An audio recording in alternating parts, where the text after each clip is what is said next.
financial troubles of Rangers have been well documented over the past weeks and months. I'm alive here, we're live, we're back in it, live and direct. Jonathan? Hello, Tommy. Una? Yes. How you doing? We're all back here, live and direct. Everything going okay? Everything's fine at my end. Me too. My end's Brilliant. alright. Right, so the lines are open, 0151 324 1924. If you want to join the show, you give me a one-ring sting, and then I can add you in on the call. You give me a one-ring sting, 0151 324 1924. And you can join the show. Otherwise, you've got three fanjitas here talking flannel juice and gibberish. And hold on, I'll need to do something here. Right, crack on, people. Right, was someone asked a question?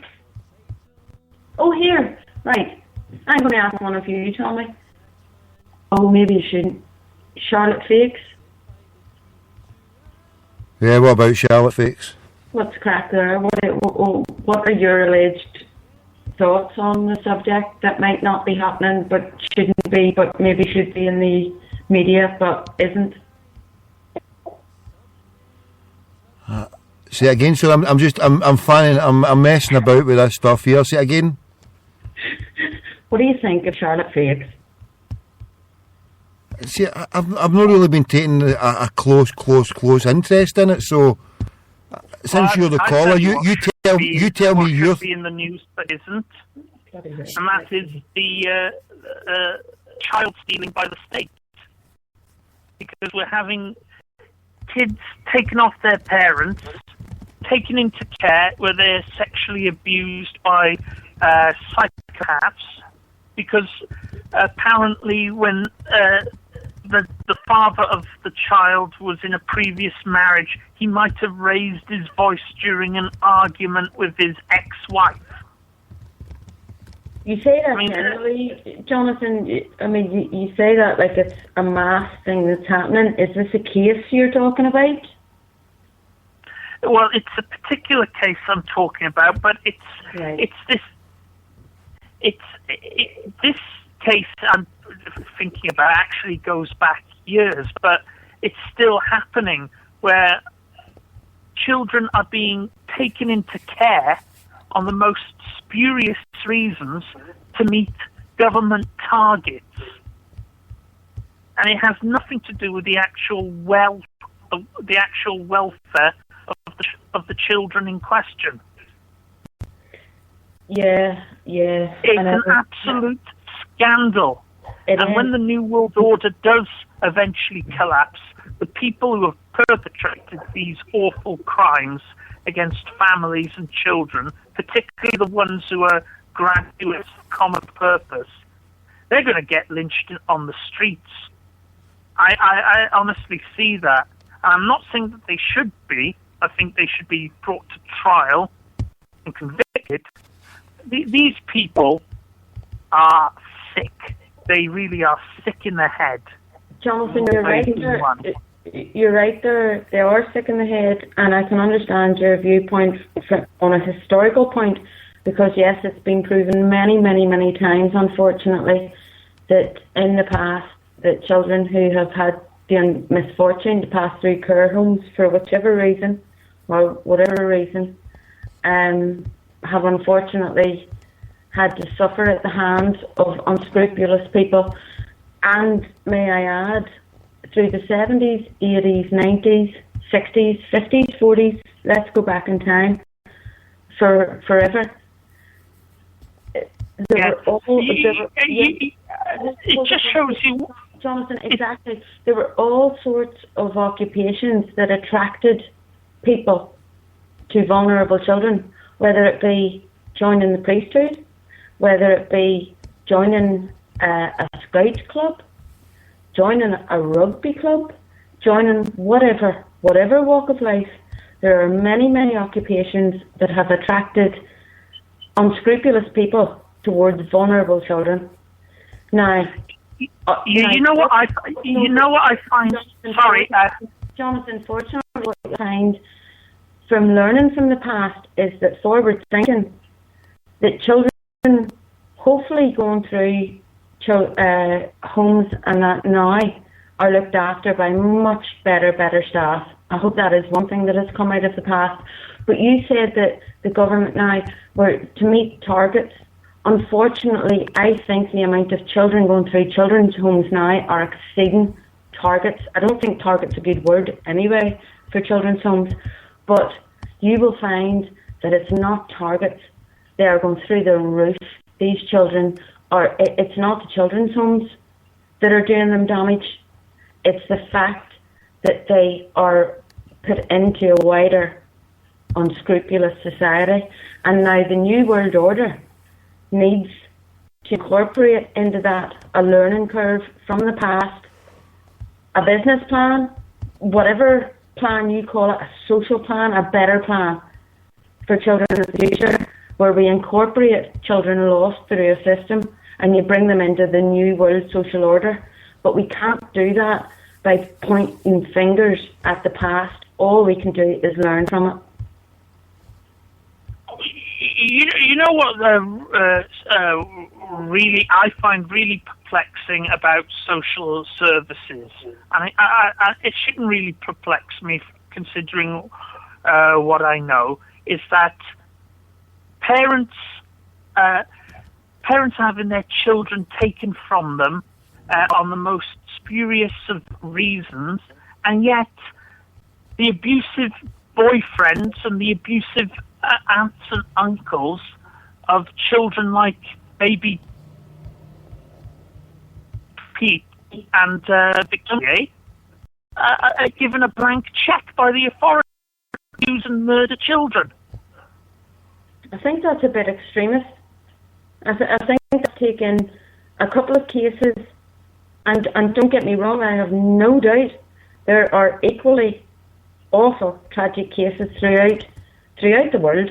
Let's not just confine it to boundaries or areas or social service departments. Throughout the world, there are abuses of children every single second of every single day. It's you know, you need to have the wider. It is awful. It is heartbreaking, you know. But the people on the ground who actually try to do a good job are few and far between in the mass around the world, the global victimization of children, you know. So oh yeah. So centering in and not in departments that are trying to do their best. It's kind I'm of not tarring everyone with the same brush. I must be clear. I know you're not, but what I am conscious of, John, is there are people out there listening as well. So hopefully anything I'm saying will be listened to. You know, it's wider. It's a societal thing, and good people try their best, but sometimes you're fighting a tide that won't turn. I have this wee saying about pushing a snowball up a mountain. You know, but I'll keep pushing that fucking snowball, because someday I'll have the pleasure of standing at the top and watching it go down. Well, I don't know whether I'll see the New World Order fall in my lifetime. It's whether I do or not is in God's hands. But I would like to think that mankind will somehow find the strength and the determination of character to bring it down peacefully, preferably. Absolutely. Well, peace is the first thing, because if you don't have peace, then you can't sort anything out. Nothing gets sorted out to the noise of bombs or gunfire or crying. Nothing gets sorted out to the backdrop or the soundtrack of that. Nothing. You know, the only things that ever get sorted out are done through talking and dialogue. Yeah, you're absolutely right there. You're right. Too many people resort to violence. Some say it's a big man that walks into a fight, but it's a bigger man that can walk away from a fight. Yeah. I mean, I've got to admit, I'm the biggest hypocrite going. I mean, I get getting easier as I get older, but even now I get into huge rages about the tiniest little things, and my first impulse is always to lash out. And it's only now in the last couple of years that the little voice inside my head is saying, don't overreact, don't do that, it'll only make things worse. There's a better way of doing this than resorting to lashing out all the time. The older you get, the more you realise that you've got time, which is ironic because the older you get, the less time you have. But don't say you're killing time, because time is killing you. Sorry, crack on, Una. No. Stay there, hold on. My grandfather also said the man who invented time invented plenty of it. Oh yeah, what were the chemical weapons used? Jim, turn your computer down. The Palestinians. Right, okay. Right. Hear me? Hey, we've just been by Jim.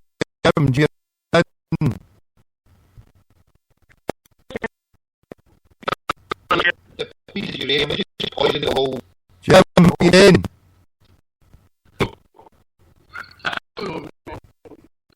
Computer off. Where you pass chemical weapons. Jim. Jim, listen, a bullet's a chemical weapon. It's made of lead. A machete. What's the difference between someone killing someone with a rifle or killing them with a machete? You can don't worry about people on the Africa. Do you know what I mean?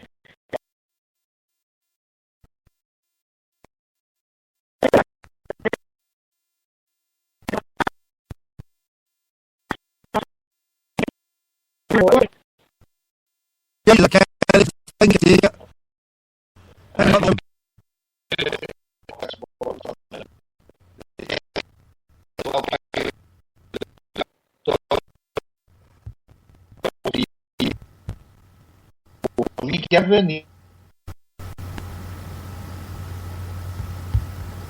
Right.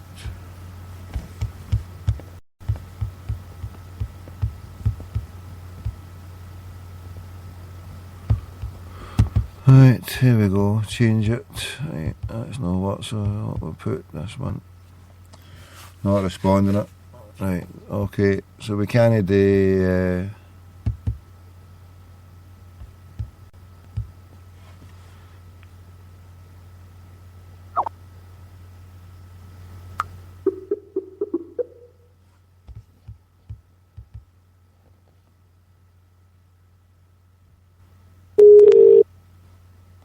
Hello? Jonathan. Hi, Tommy. Yeah, it goes. There were too many people on the line there. You there? Can you hear me, Jonathan? I can hear you, Tommy. Yeah, sorry. Crack on, talk away, and I'll bring Una back in. Well, I've pretty much talked out, if I'm honest with you, Tommy. I mean, I've said an awful lot over the past few weeks. Stay there, hold on, just stay there. If you want to finish up, we'll get Una in, Hold on, then you can send, right? Okay.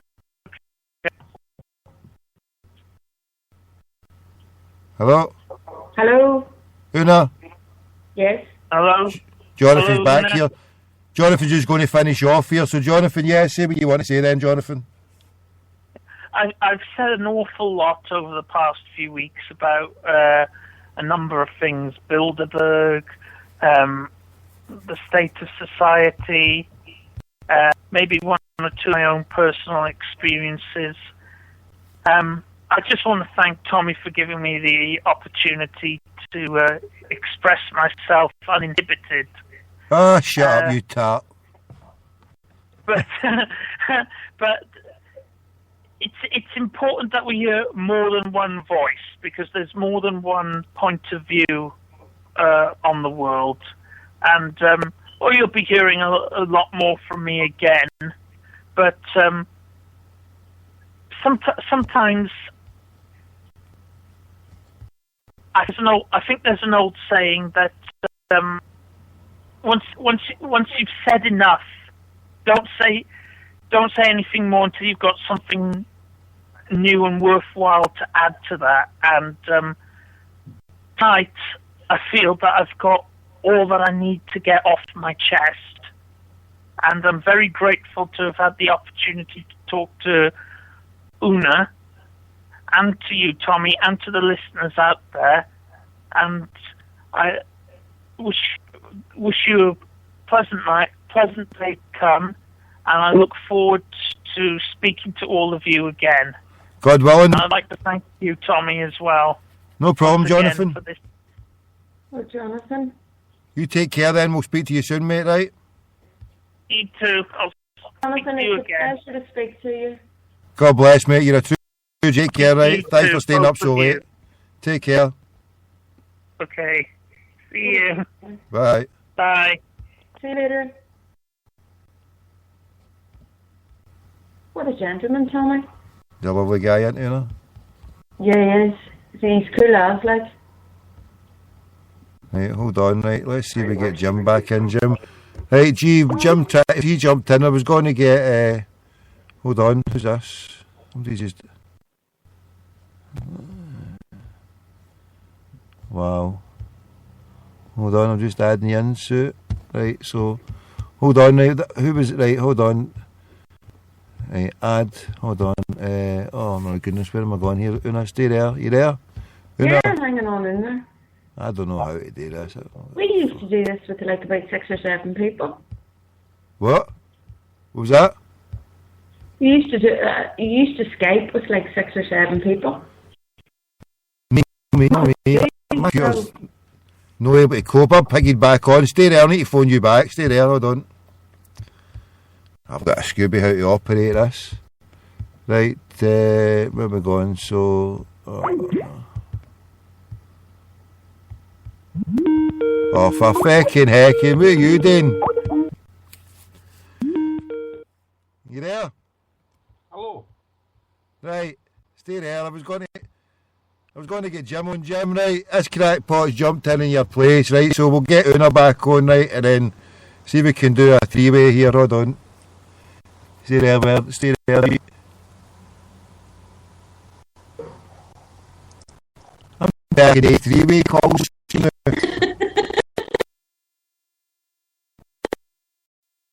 No. Tom,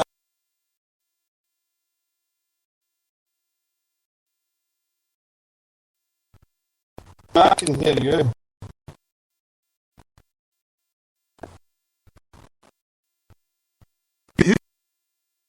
I'm on.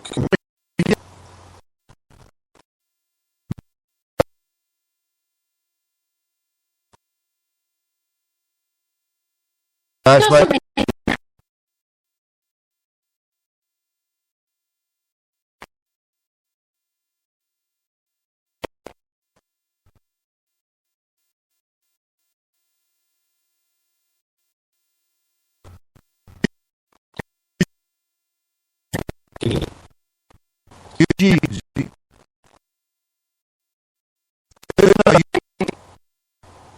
Right, phone me in a moment. So here, listen to me up. I seen these fucking seagulls fighting. You hear these bastards? He's better no fucking shit in my roof. You hear me? Get the fuck, you bastards, fucking shit at me.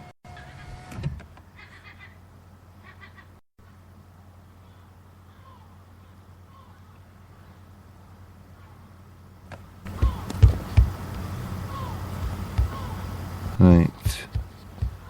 Oh, for fuck's sake. Right, who am I going to? Alright, back out to this one. Right, so we're going to contacts. So, right, now we're going to phone you back on your mobile. I don't know what we could do then. G, have you got your mobile as well, G? You got your mobile, if you get your mobile, right? Right, because maybe I might. Hold on, right. Right, no.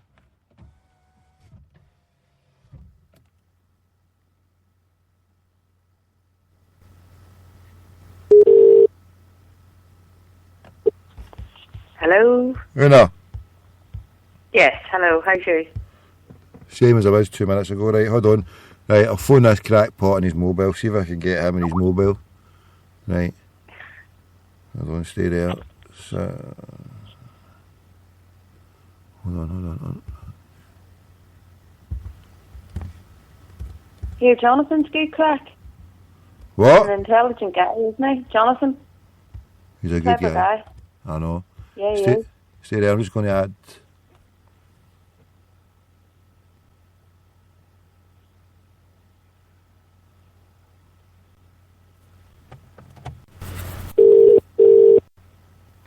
You there, Una? Yeah. G? Hello, how you doing, mate? Una?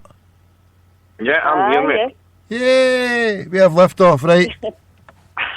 Turn that computer down, G. You get a yellow card. I've just turned it off and I answered it, mate. Right, G, so what was that? You're an expert in this field. You want to share the stuff that Jonathan and Una were talking about there? Jonathan went in diversion. I wouldn't say I'm an expert on it, and I do apologise because I just actually, when I tuned in, I just got like the tail end of it, and I heard Una talk about obviously today's society, right? About talking about what happens within workplaces and different things, right? Now, the one thing that happens in today's society is there is abuse that happens out there, mate, right? And it's always been an abuse subject. Nobody likes to talk about it, right? And when I go into classrooms and what have you, I need to be upfront about it because, and I put on the chat room about the PVG, and you come back and says, what's PVG? The PVG is a protection of vulnerable groups. Now, what the government has done in the past year or so, right, used to have protection of vulnerable adults, used to have protection of vulnerable children. Now, what they have done is they basically tried and grouped it all together and turned around and says, we're not going to have protection of vulnerable adults. We're not going to have protection of vulnerable children. What we're going to do is we're just going to make one kind of law and have it protection of vulnerable groups. Now, if you go into the websites, the problem is the government have come up with this idea, and it's a lot of shite, because there's no information about it at all. Now, if you go in and talk about POVA, which is protection of vulnerable adults, right, that is basically talking about vulnerable adults within certain groups that are there that basically can be abused. Now, the kind of thing is, right, unfortunately, if I'm going to Tom, are you all still there? Yep. Yeah. Right. Unfortunately, right, I go in and I kind of come up with figures. I don't come up with figures to make it easier for myself. I kind of come up with a figure and say, right, okay, how many carers would you say is there within Scotland? I.e., I'm talking about home carers, I'm talking about people working children's care homes, I'm talking about people working elderly care homes and what have you. Now, we'll go for 1 million people, right? Just for me, I've had a bottle and a few beers. We'll go for 1 million people, right? 70% of those people actually want to work in care, right? And I actually base myself in that category, right? Because even if you're an early age, at 16 years of age, believe it or not, I worked in care and I always wanted to do it. My background is working with kids and adults with learning disabilities, and I worked in that kind of care since I was 16. Now that 70% of people want to work in care, and that leaves 30%. Now, the other 30%, 10% of people is what you would call is falling into that job, i.e. they're unemployed, they went to the job centre, would you like to work in this care home or would you like to do home care? I've never done that before. They've went and done it, they've enjoyed it, and they've fallen into it. The other 10% is when they've actually, and these are government figures, The other 10% is when they've actually, people take on a job like that to get a void within their life. When I say a void, it's when somebody's been looking after their young brother, their young sister, their auntie, their mum, their dad, their granda, right?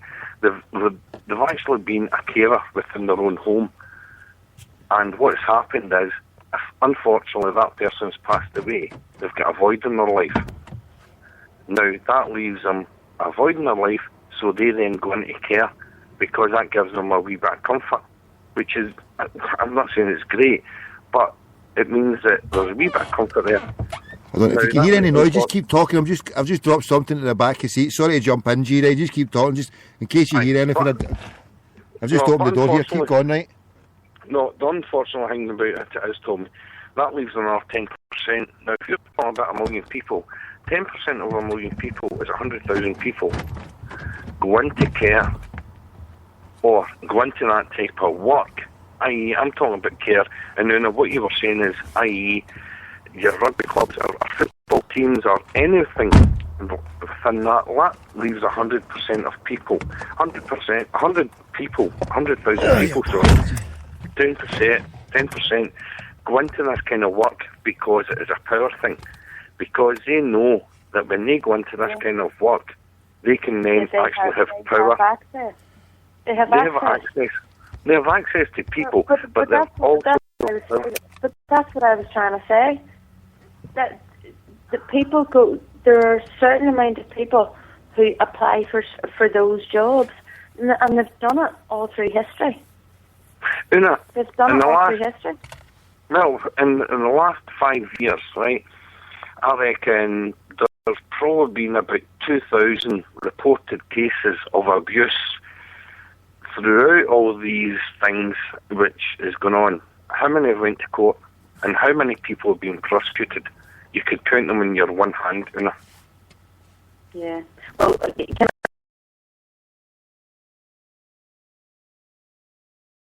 the people more than just people sitting with me, my peers, is that antiquated laws when it comes to child abuse, when it comes to anything like that, we have antiquated laws. Our laws are set in historical times. British laws, I say our laws, I'm Irish, but all I'm saying is the laws that would be applied to me should I have a misdemeanour. Do you know what I mean? So the laws that apply were created back in when the fucking 1800s, the 1900s.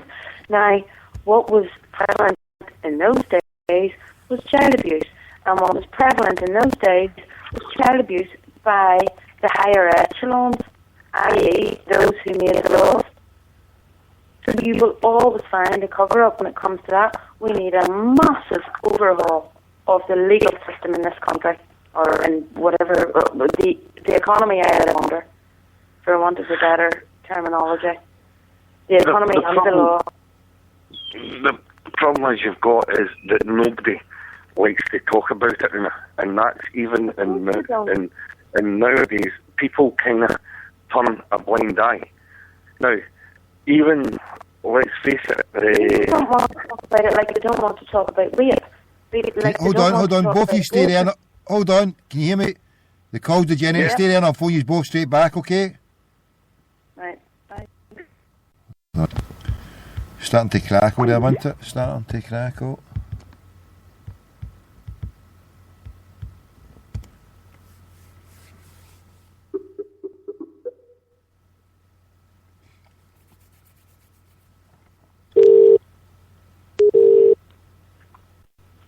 Hello? Hello?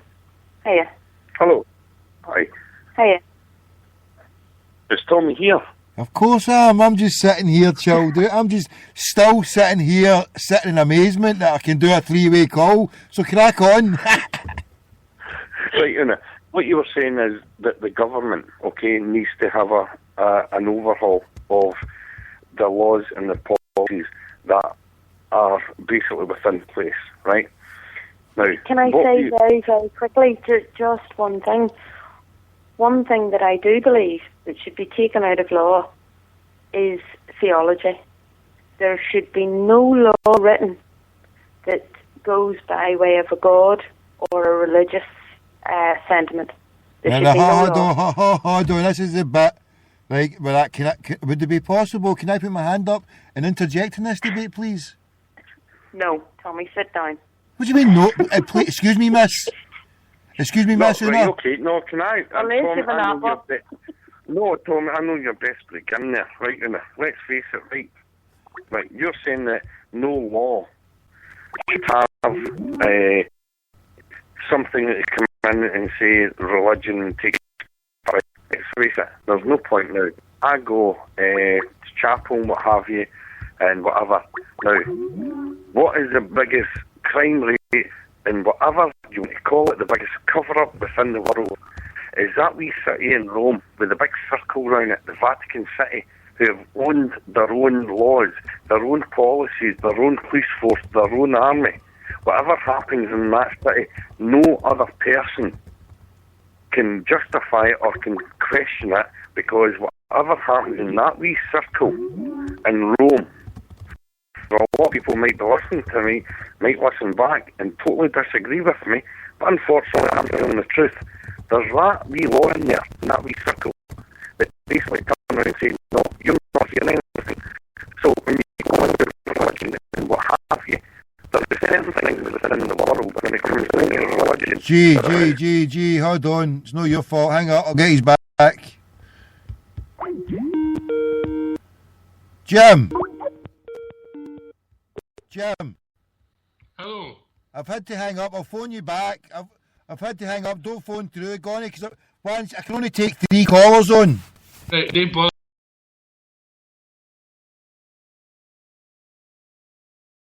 I'll phone you back, Jim, right? I'll phone you back, Jim. Hold on. Right.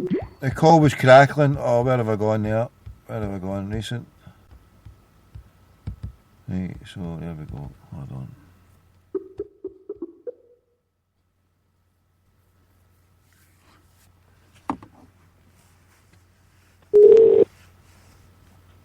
Hello. Una. Hello, it's me. Una, G. Yeah, man. Hey. Where were we? Right. No, I was saying basically when you're going down the route having a law where no religion should be involved or no religion should be involved. And I was talking about basically we should be looking at, well, me, if I'm being honest with you, and I'm just talking about my own opinion here, me as a Catholic should be looking about at my own religion and saying there's a wee circle around that Vatican City that I need to question what's happening in there. So when you talk about the law and the religion becoming the law... No, that's a really fair point. But my point is, when it comes to the law of the land, there should be no theology. There should be no religion, whatever. Why? Why? Hold on. Why? Because it should be... law should be made from common sense and from precedent. Hold on, right? Common sense, right? Common meaning many, sense, right, meaning opinion. So the common sense opinion in Nazi Germany in the 30s, that the problem with society was all about the Jews.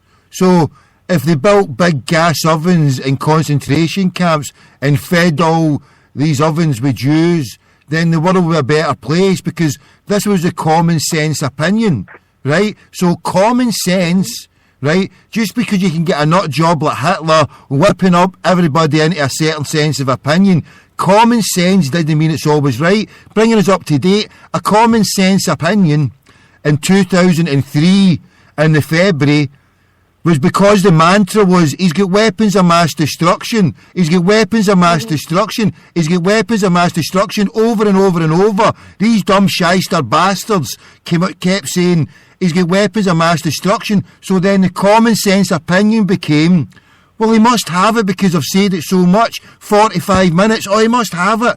And that was a common sense opinion. So, right, we have a system that is devoid of God and any theology, yet he can march to a war where 1 million people die and the repercussions are endless and unbounded. Fallujah, the results coming out in medical reports about Fallujah where birth defects are through the roof. So this is a legacy of one decision that was made and because we had no God tied up in it. So to say that, that this would cause problems, I'm saying because we maybe don't have God in our decision making, this is causing our problems. Over to you.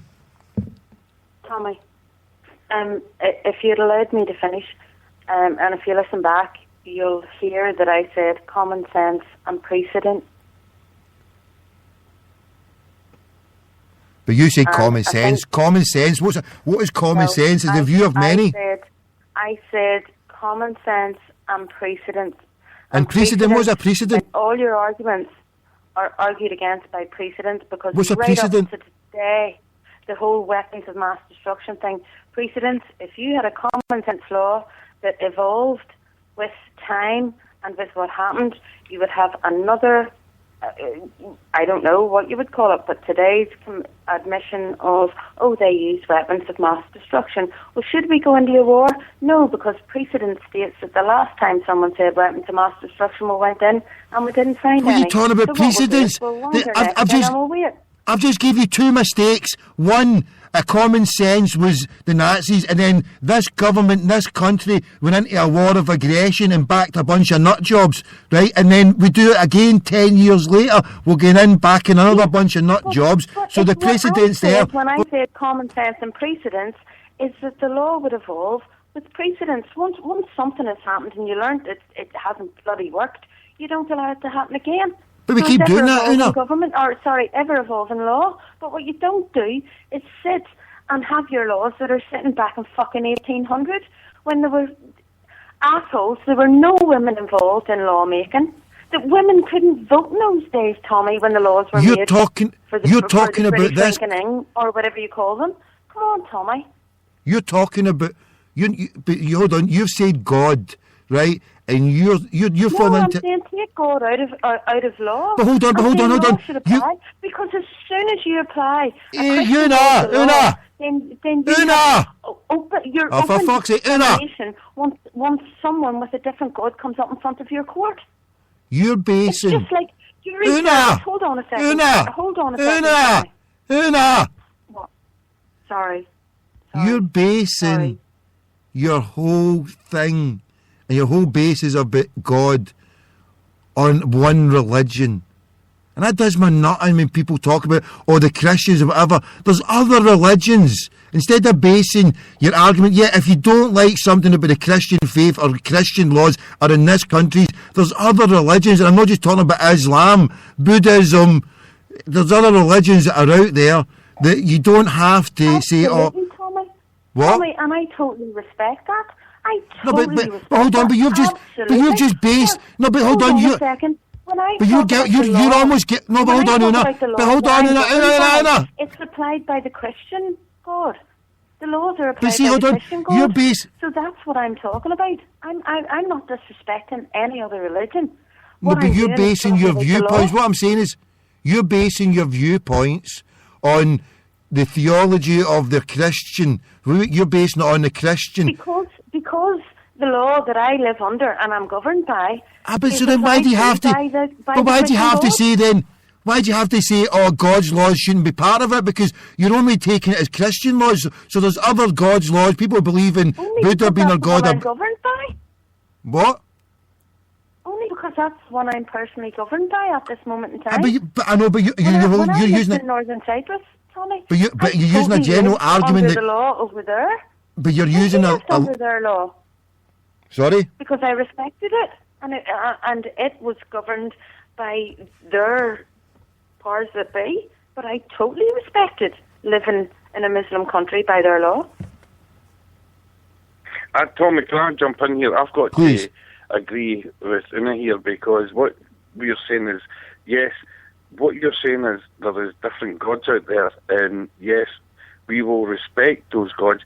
But when you're brought up within the law, they're governed by the Christian law and Christian God. Now, when I went over to Tunisia, I went over to Egypt and what have you, in Tunisia at 6 o'clock in the morning when they were calling people to the mosque and what have you. Now, if I had to go out there and start going off my head, I respected that was their law, and I respected that was their values and that was their beliefs. So I can understand what Una's saying is right now we're under the Christian law, and that's what we're governed by. No, but listen, hold on. Can I jump in? Can I just finish? Just what I was going to say is, now listen to you, and unfortunately, when you were talking about weapons of mass destruction and there's things, and you mentioned something. Hello? Hiya. Hello. What I was going to say was that when you were talking about weapons of mass destruction and things like that, now, this is us going into a new category, and this is where us as a society unfortunately is led by the media. And I'm going to use a quick example, right?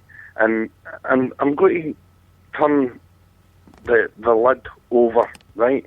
And we're talking about weapons of mass destruction, the weapons of mass destruction, blah, blah, blah, and how us as a society is unfortunately led by the media. Now, I'm going to use a quick example, which sometimes I use, and I don't mean to offend anybody when I say this, but when, unfortunately, young Madeleine McCann was taken, and I do believe that she was taken, and I don't like bringing this up, right? Now, the media, about eight weeks into her missing, turned the tables and turned around and says they have found flesh within the McCann's car.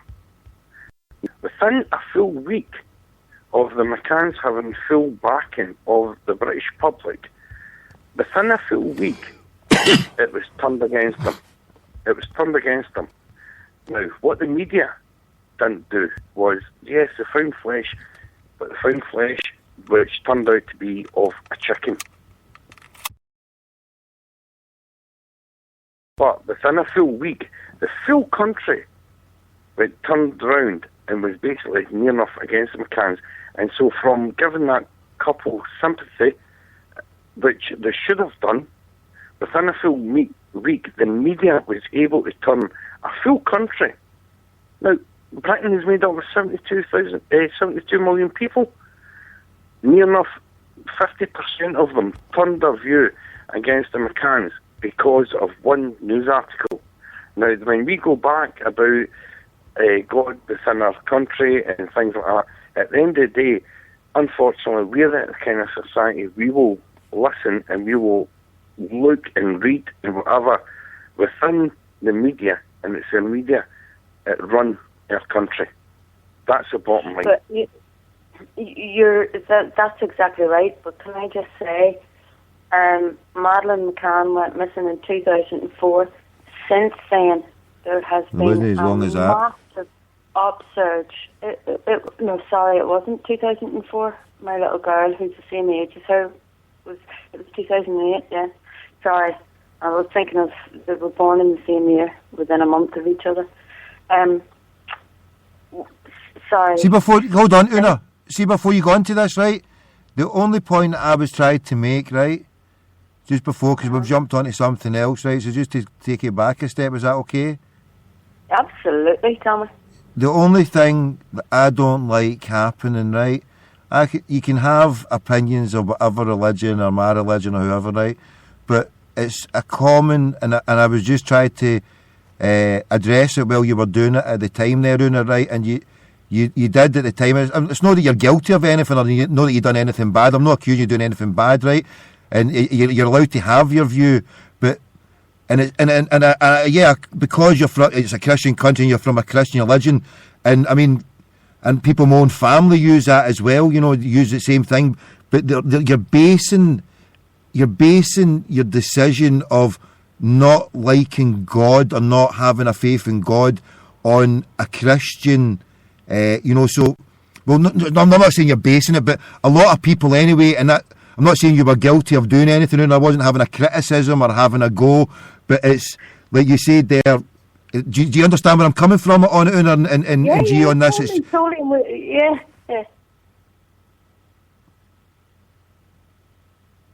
Are you going to finish it? No, can I jump in? You there, aye? On you go. Aye, no, like what you were saying, I don't know if I've got the right end of the stick here, Tommy. You're saying you're based on God, right? I believe there's one God, and I don't. That's now. I've been brought up. I was baptised. I went through my first communion, confirmation. I was actually quite religious, believe it or not, when I was quite younger. I went through the phase that I was actually going to become a monk, not a priest, believe it or not, a monk, for about 3 years, where I was quite religious, went to chapel, never out of chapel actually, an altar boy and all of that. Went to a place up in just outside Garvalve, and spent months up there, and I was going to become, I was on the brink of being a monk until I fucking met Buckfast and women. Then that was a different story. But you're talking about God, and now I can look at the Catholic religion just now and the way the Catholic Church is set up, and now when you're talking about God, I still believe in God, Tommy. I don't go to chapel because there's parts of within the Catholic Church that I don't agree with.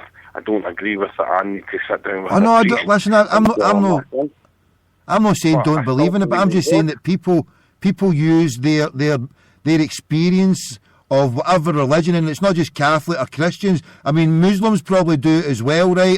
Or Jewish people do it as well. And obviously their experience of their religion turns them against God. So then they say, and then they step into that bit where it's the one catch-all, so everything's all the same. So because they've had a bad experience or they don't like religion, so Una was going down that path where, she doesn't believe that there should be laws made where God is in it, and then the example she was given was, in the 1800s and that, and the Pope or whatever. So that's fine and that's good. Have your opinions of whatever. I don't think that's against what Una was getting at. Was against God. I think Una was getting at a certain religion, which I'm getting at as a certain religion. Well, can we get back onto one thing to talk about, right? Can we talk about the common sense thing, right? Can you see the common sense thing, Una, right? Concentrate on that thing. And what I was talking about, the common sense opinion, it's opinion of many. So the common sense opinion, would you agree, both of you, that it changes given the prevailing winds of when what Jerry pointed out about the media? About how the media can change the prevailing wind. Within 8 weeks, an article comes out and everybody's against the McCanns because they think that they've abducted or they've done something. So the prevailing winds, the common sense opinion can change. So you say, Duna, that we have to base our laws on common sense. So with the argument I'm putting across, that common sense opinion, the reason why I was saying the stuff about the Jews and the stuff there is that quite possibly common sense opinion, although at a given time may seem right and correct because so many people share it, but it might prove in this full time of history wrong. Well, that may be so, Tommy, but when I was talking about the common sense opinion, I was talking about it when it goes to law, and you get hopefully people with really good common sense. Tommy, see, if I was ever going to sit down and talk about society, I'd like you to be in the company because I would like your view. Do you know what I mean about common sense? Common sense media is a totally different thing. When it came to the media, I was bringing up the dates about the McCann case because it was back in 2008, right? Media wasn't like it is now. The ban pots, everything, you just look at it. I mean, we're in 2013 now. I don't think it's changed much. Oh, the speed. Well, all right. Only my view is the speed of media. I find things out quicker now on Twitter than I do when I used to. Oh my God, Sky News was on in the background. I totally agree with you that maybe we've got quicker in getting news out there, But what I'm saying is what I find through that media speed now that I'm interested in, obviously there are people who are sitting there watching the sports feeds and all different, but everybody gets a quicker glimpse of life suddenly. Now what that tends to do is take down your concentration span for anything else in your life, because you just want constant updates and finding out. And it becomes quite a regular thing, which is coming from 10 years ago when you were dependent on finding out what happened the next morning, or if you were prone to going to bed past 12 o'clock at night without the radio, you wouldn't hear about it. Do you know what I mean? So media has moved on. Right, okay, right, okay. Well, there's Tommy, for an example. There's Tommy. I mean, Tommy's not just a radio station. Tommy's media. Tommy's a form of... Tommy's media, right, okay. I wouldn't be sitting talking to Jonathan tonight if it wasn't for this platform. No, I wouldn't be sitting talking to you, Jerry, so we wouldn't be sharing these views. So that's opening up these views to other people. Now, the great thing about that is other people are sitting there tonight and going, Una's wrong, I don't agree with that. That's fucking brilliant, because what it's doing is stirring their thought. And stirring someone's thought who's sitting at home bored and just might happen to be listening in to something that's informative. All right, we talk Celtic most of the time, but we share knowledge and we'll pass it on, and hopefully it's all positive, and hopefully it does stir fire in people's bellies. No, and I can totally agree with you that media has came along, and maybe yes, there will not be a lot of people out there, right? But let's take a different view. Like, even the media out there, they still have their views, and they still kind of can try to control. They'll still try and control. Media's views used to count for a lot. They count less now because they're saturated with really fucking relevant views, if I say so myself. Well, you're saying it's relevant, right? What was the last big major thing on the media to you that you can remember? The last big thing that you sat up and says, "Oh shit, what's happened here?" No, I'll tell you what. I'll be honest. It was on Twitter, and it was Commander Hadfield, an absolute hero. Commander Hadfield.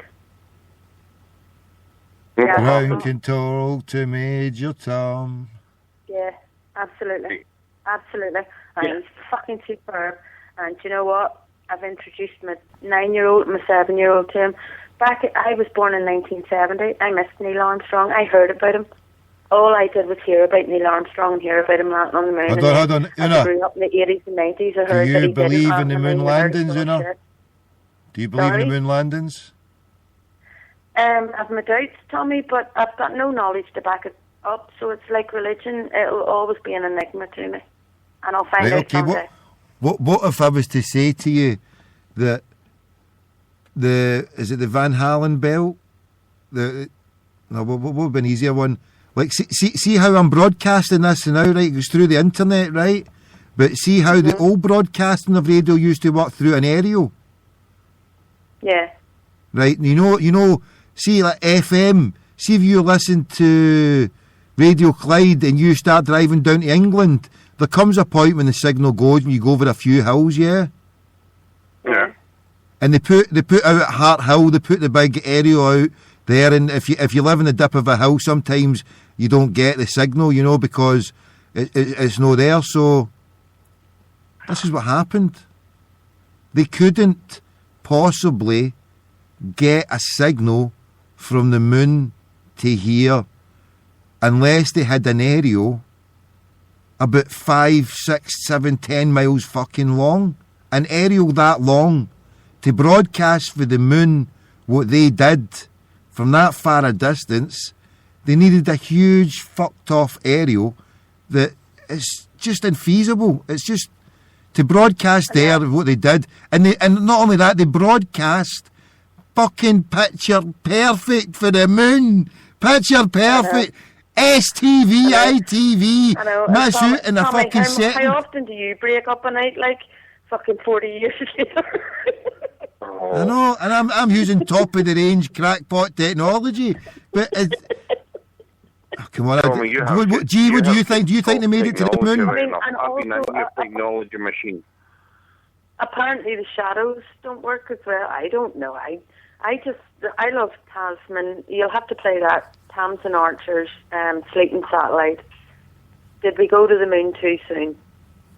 She's not ripping the piss. She's questioning. Tamsin Archer, Sleeping Satellite. I'll never forget. Actually, this is actually really, really funny. I remember sitting one night playing Trivial Pursuit, and one of the questions we were asked was, which planet is 3,247 fucking thousand billion miles from Earth? And the three people on my side on my team were sitting going, oh God, well, is that Uranus? Is that Pluto? Is it? I says, well, it can only be the moon. And they're like, no, that must be further, that must be closer, I says, it can only be the fucking moon. And they go, well, how do you say that? I said, because it's the only one that apparently we ever landed on to measure it. How the fuck are you going to know how far away any other planet is if we haven't landed on it? And the answer was the moon.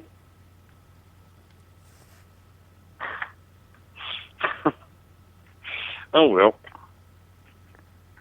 Sorry, was that wrong? But I just thought... So what do you reckon, G? Do you reckon we've been to the moon? Question. How could you... They got it down to within a fucking, 10,000 metres. How close can you get? Unless they've made it up from the moon. They couldn't make it up from Saturn.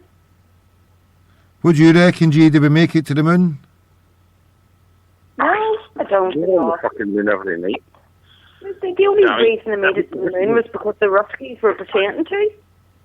What I was trying at was before we went on to crackpots on the moon and what have you, was that the biggest event in the last few months was basically the bombings within New York. Now, as a society, I'm not talking about us individually, as a society, who was getting blamed for it before it even came out. Now, we've seen the pictures from CNC or whatever they're fucking called, and all the American bomb plots coming out. Now, are you going to try and tell me that maybe 80% of the people didn't blame that on somebody else and didn't blame it on people who they say it's a terrorist attack, it's this, it's these people, it's that people, and what have you? All these people were coming around, and I guarantee you that there were a certain class of people were prejudged before the truth came out because the media told us. That was my point when everyone says the big thing. Yeah. That's why I'm talking about. That's when I'm going back to what. That's what I'm going back about the media.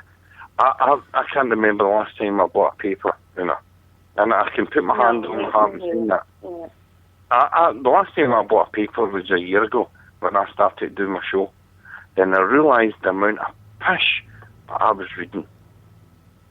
I started doing my show and I started to talk to guys like Tommy. I started to talk to guys, the Parrot and things like that, and I says, I'm reading a lot of pish. Now, on my phone, I have Sky News. I will go on to it and I will look at it to see if there's anything interesting. I will go onto Twitter to try and get, and even then, even half the pish on Twitter, I don't even look at. But it's like the Tommy shows and the other shows, and in the chat rooms, then that's when I find the news out. But what I'm trying to say is, when I was going back to, unfortunately, we're just in society, when it comes to religion or whatever, we're human beings, and we will prejudge people before we've met them, before we speak to them, before we meet them face to face or whatever. Well, then if somebody tells me, then it's up to people like us not to do that. I've never met you, wouldn't judge you. Never met Tommy, wouldn't judge him. People do. Never met Chris Graham, wouldn't judge him, except he's a wee fan from what he tweets. Do you know what I mean? You don't. That's what I'm saying. Pete, unfortunately, the media make us prejudge people. That's what I'm trying to say. Yeah, but and we'll never get away from it. We will never get away from it. My big regret is my daddy's not alive today, because my daddy always told me, and all he ever got to read was, there was no computers in my dad's days, and all he ever got to read was the Daily Record, and he despaired spending the money on it, but it was the only way he was getting anything. Do you know what I mean? You got one phone call to your cousin in Glasgow every fortnight, if you were lucky. That was the sort of, so you didn't hear anything. Now, my God, I'm hearing everything, and I just wish he was across the table so I could be sitting telling him, you know? Well, do you know, Una, you're saying about media just now, internet and all that. It was on internet over 2.5 years ago that we actually met. I was in Donegal 2 years ago, and it was over the internet that we met our last living relative in Ireland. We went to Maville, a wee village just outside Maville called Kildaff. That's Maville was where my granny came from, and we actually went to a wee village in Kildaff called Kildaff, and we actually, through the internet, through Facebook, the whole lot, we actually went and met our last living relative in Ireland, and it was amazing because his mother and my granny were sisters, and unfortunately, his mother was 2, and my granny was just born. My granny was only 4 weeks old, and my great granny died, and that's when the father looked after them. And it took so long to trace them down, because actually then she went on her way. Her husband had obviously taken the name. He remarried, and he was a Gallica, and he moved over to Scotland. But then we had to go and look at my granny's name, but then we had to go and look at her mother, and we had to go back to her birth certificate. Then we had to find out her mother had passed away 2 weeks after she'd given birth. Then we had to trace back to her sisters, and she only had one sister who'd actually stayed in Ireland, and it was a total nightmare, but we tracked them down. And it was our only living relative in Ireland, and Johnny. And we went over and seen him, and it was amazing. Totally amazing. Yeah. We always knew my and it was good to trace back my granny's side. We can't trace back my granddad's side because, Tommy, are we born you? No, I'm listening here. Crack on, my man. Can I tell you a quick story about my granddad, Una? When you come from Ireland, my granddad was from Ireland, right? And he was quite a Una, you would probably know, like maybe for your granddad or your great granddad or whatever. When years ago in Ireland, you know yourself, Una, if you were from Ireland, you were a very deep person. You didn't really talk about your past. You just absolutely got on with life. Fuck yes, deep. Yeah. Would you agree with me? Yeah. Yeah. So totally. If you were an old Irish person, you didn't talk about your past. You just lived for today. You got on with it and what have you.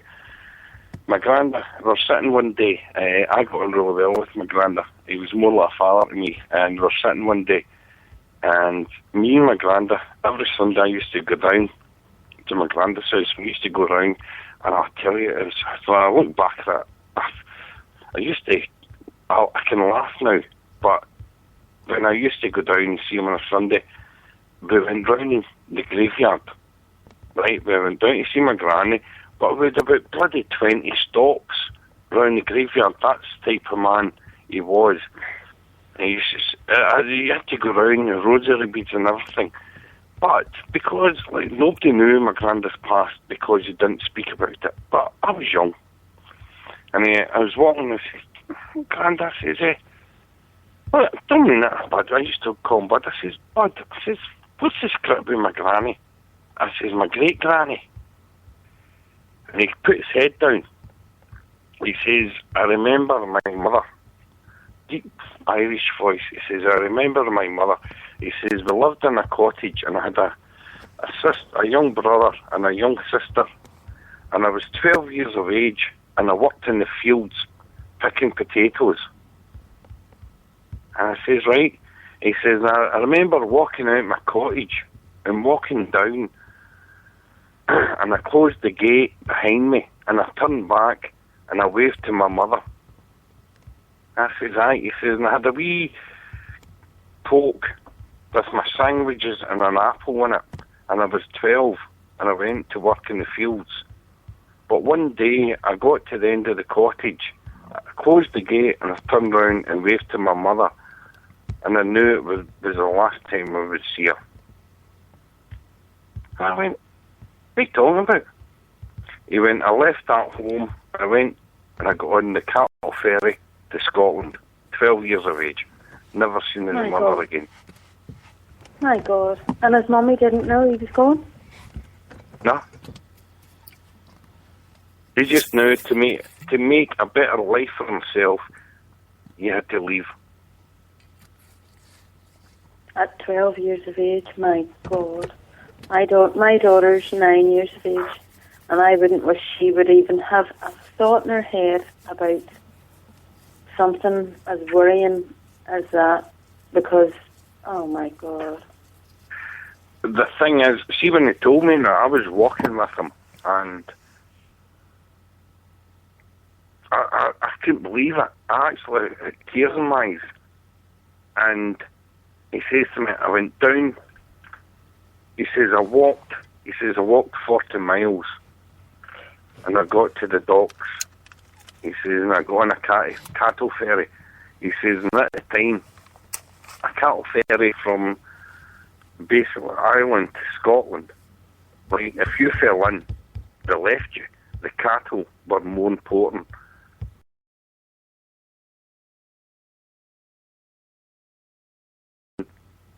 And basically you squeezed down the side. And he was 12 years of age. And he came to Scotland. His mother never knew that he went to Scotland. Nobody knew. He just basically came to Scotland when he was 12 years of age. And that was it. That was the last time he set foot in Ireland. Which was sad, which is when you look back at it, but he felt he had to do it to try and make a life for himself. Yeah. Can I just tell you a quick story before we go? Because you were saying about the graveyard there, and that's a sad story. But can I sort of turn it around and hopefully be a hopeful story, a nice story? And I took the girls up. I lived just in County Antrim, and I took the girls up the coast, up to where my family hail from. I'm a Mulvena. We come from up round Carnlough and Cleashendall and up round there, and with family up. And I drove up and took the kids up via the old farms that we used to go to. My mum and dad used to bring us up there on the 12th of July every year to stop to the old Mulvena farms.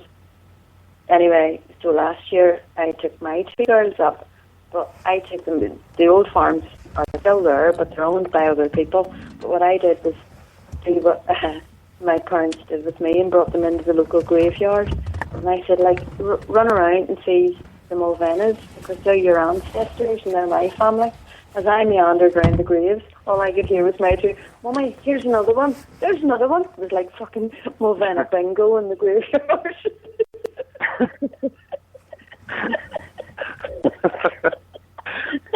was going, shut up. This beautiful old graveyard. Another one, Mummy, here's another one. I had to, honestly, I've got to laugh when I think back about it. And you see, the thing is, isn't it, you probably know what I'm talking about. You see, when you had to go, if you had to go to a grave, you had to bow your head even though you didn't know the person, you didn't have a clue who the hell he was. My granddad used to go and say, right, this is us. And he used to bow his head and say, who the fuck is this? This is his old buddy. But I had to bow my head and kid on. I did say a prayer. Don't get me wrong, I did say a prayer, but I was like to myself, who the fuck is this? This is one of his old buddies for a pub. But you had to bow your head and everything. Of course you did. You bowed your head, you said a prayer, and you picked a stone and you kept the stone and you wrapped it in tissue paper and sellotaped it and thought it was something brilliant. And do you know what I do with my kids? As we fly up the O'Neill Road past, oh God, the graveyard, my head's all going fuzzy. But my daddy's buried up in on the right-hand side of the graveyard. But as we go up the O'Neill Road, we can see in where his headstone is. And as we're flying up, I just say to the girls, wave to your granda. And the two girls out there, granda, granda. As we pass graveyards. You know what I mean? You move on. I don't want to trail them into a graveyard where they're sitting right looking at me. They never met the man, you know. They know I love him to death. They see me in tears sometimes. And I talk about him constantly. His pictures are up. He's part of our family. And I always say to the girls, your granddad would be so proud. You know, they come in 10 out of 10 for spelling. Your granddad would be so proud because your granddad was into learning and his words. My daddy worked in print and all that at times, and he was in the civil service. He was very into the English language and spelling and grammar and all that. He was no St. Malthy's boy, so, you know, he had the priests as teachers and all that. So he was all into his English language. And when I see my girls doing the same, your granda would have been proud of that. So, all right, granda, what about you? As they're flying past the graveyard. I go in and pop a flower in his grave, but I don't bring the girls in.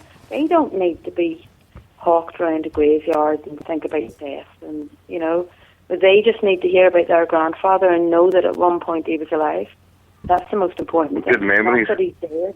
All you need to know is about good memories that you have and share them.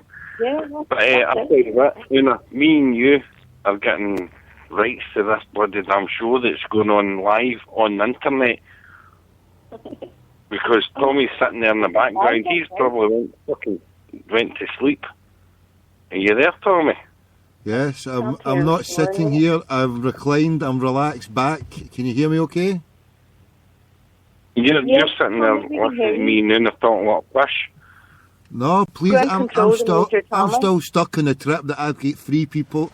I can do a freeway call. Is this happening? This is brilliant. Just keep talking. No, you've got it in your head. What Nancy and who? Nancy and Cindy. No, forget them. This is the future. We can now do three-way calls. But it has to be on, you both have to be on a mobile, or one of you has to be on a mobile, but that's not a problem. No, two of us are on mobiles. What? I'm on my mobile. I know, that's what I'm saying, that we both try to do the call when you were both on the internet, it seemed to not be able to handle it, but when I did the call with Jonathan, the first call I did with you, Una, were you on the mobile or were you on the computer? I was on the computer. Yeah, so maybe you just need one at least. But anyway, it's cool. We're good to go as it is now. Well, listen, if you want to carry on, it's up to yourselves. Carry on, talk away, whatever you want to take. I would like to apologise for talking fish. For me now, they're talking about past days and their own memories. I've enjoyed it. I have enjoyed it, but I'd like to apologise to all the listeners that are listening to us. I think they're born dead. They're probably all away to sleep. No, but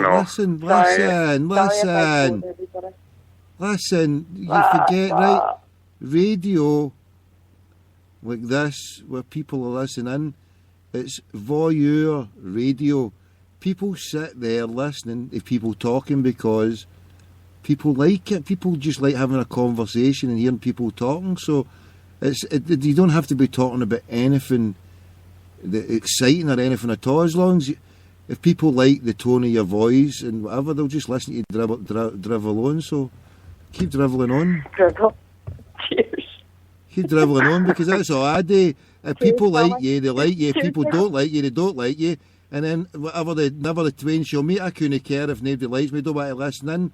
Then don't give me your grief, go and listen, tune in elsewhere. I mean, if I'm not your cup of tea, or G, if you're not anybody's cup of tea, then tell them to jog on by. It's not, who cares? But as far as I'm concerned, if you're on my radio, physics class is my radio, I want you on here. And if you're boring me, I don't care, I want you on here. You're not boring me, I'm enjoying it. So batter in, talk and talk and talk. No, I'm going for a pee, I'm going for a fag, and I'm going for a cigarette, and I'm going to my bed. Right, yeah, me and you need to put that in written permission.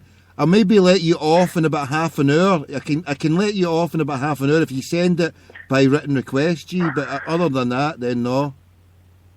I sent you a text earlier on, did you get it? I did. When are you about tomorrow then, or the day? Well, just let me know. I'm in Glasgow the now. I'm lying behind a bush the now in Glasgow. I'm lying from bush to bush. I'm pissed the now. I'm What? half pissed the now, so there's no way I'm going to get my car and come and get it. Whereabouts are you anyway? You in Glasgow or are you further afield than what you were before? I'm Motherwell. Off. Out of the frying Just off pan into the fire. Out of the frying pan into the fire there. No, do you know, it's actually not too bad in Chapel Hall. Was, do you know, it was a bunch of snobby kids. Is it? Fucking arseholes, so they were. Aye, all No all wonder. these people. When I dropped you off at the time, it took me, I had to get a bus back down to my motor for when I dropped you off. Fucking Castle City. These mansions. I was expecting Craig White and Minty Boys to jump out somewhere saying, oh look, we're the servants round here with these big hooses.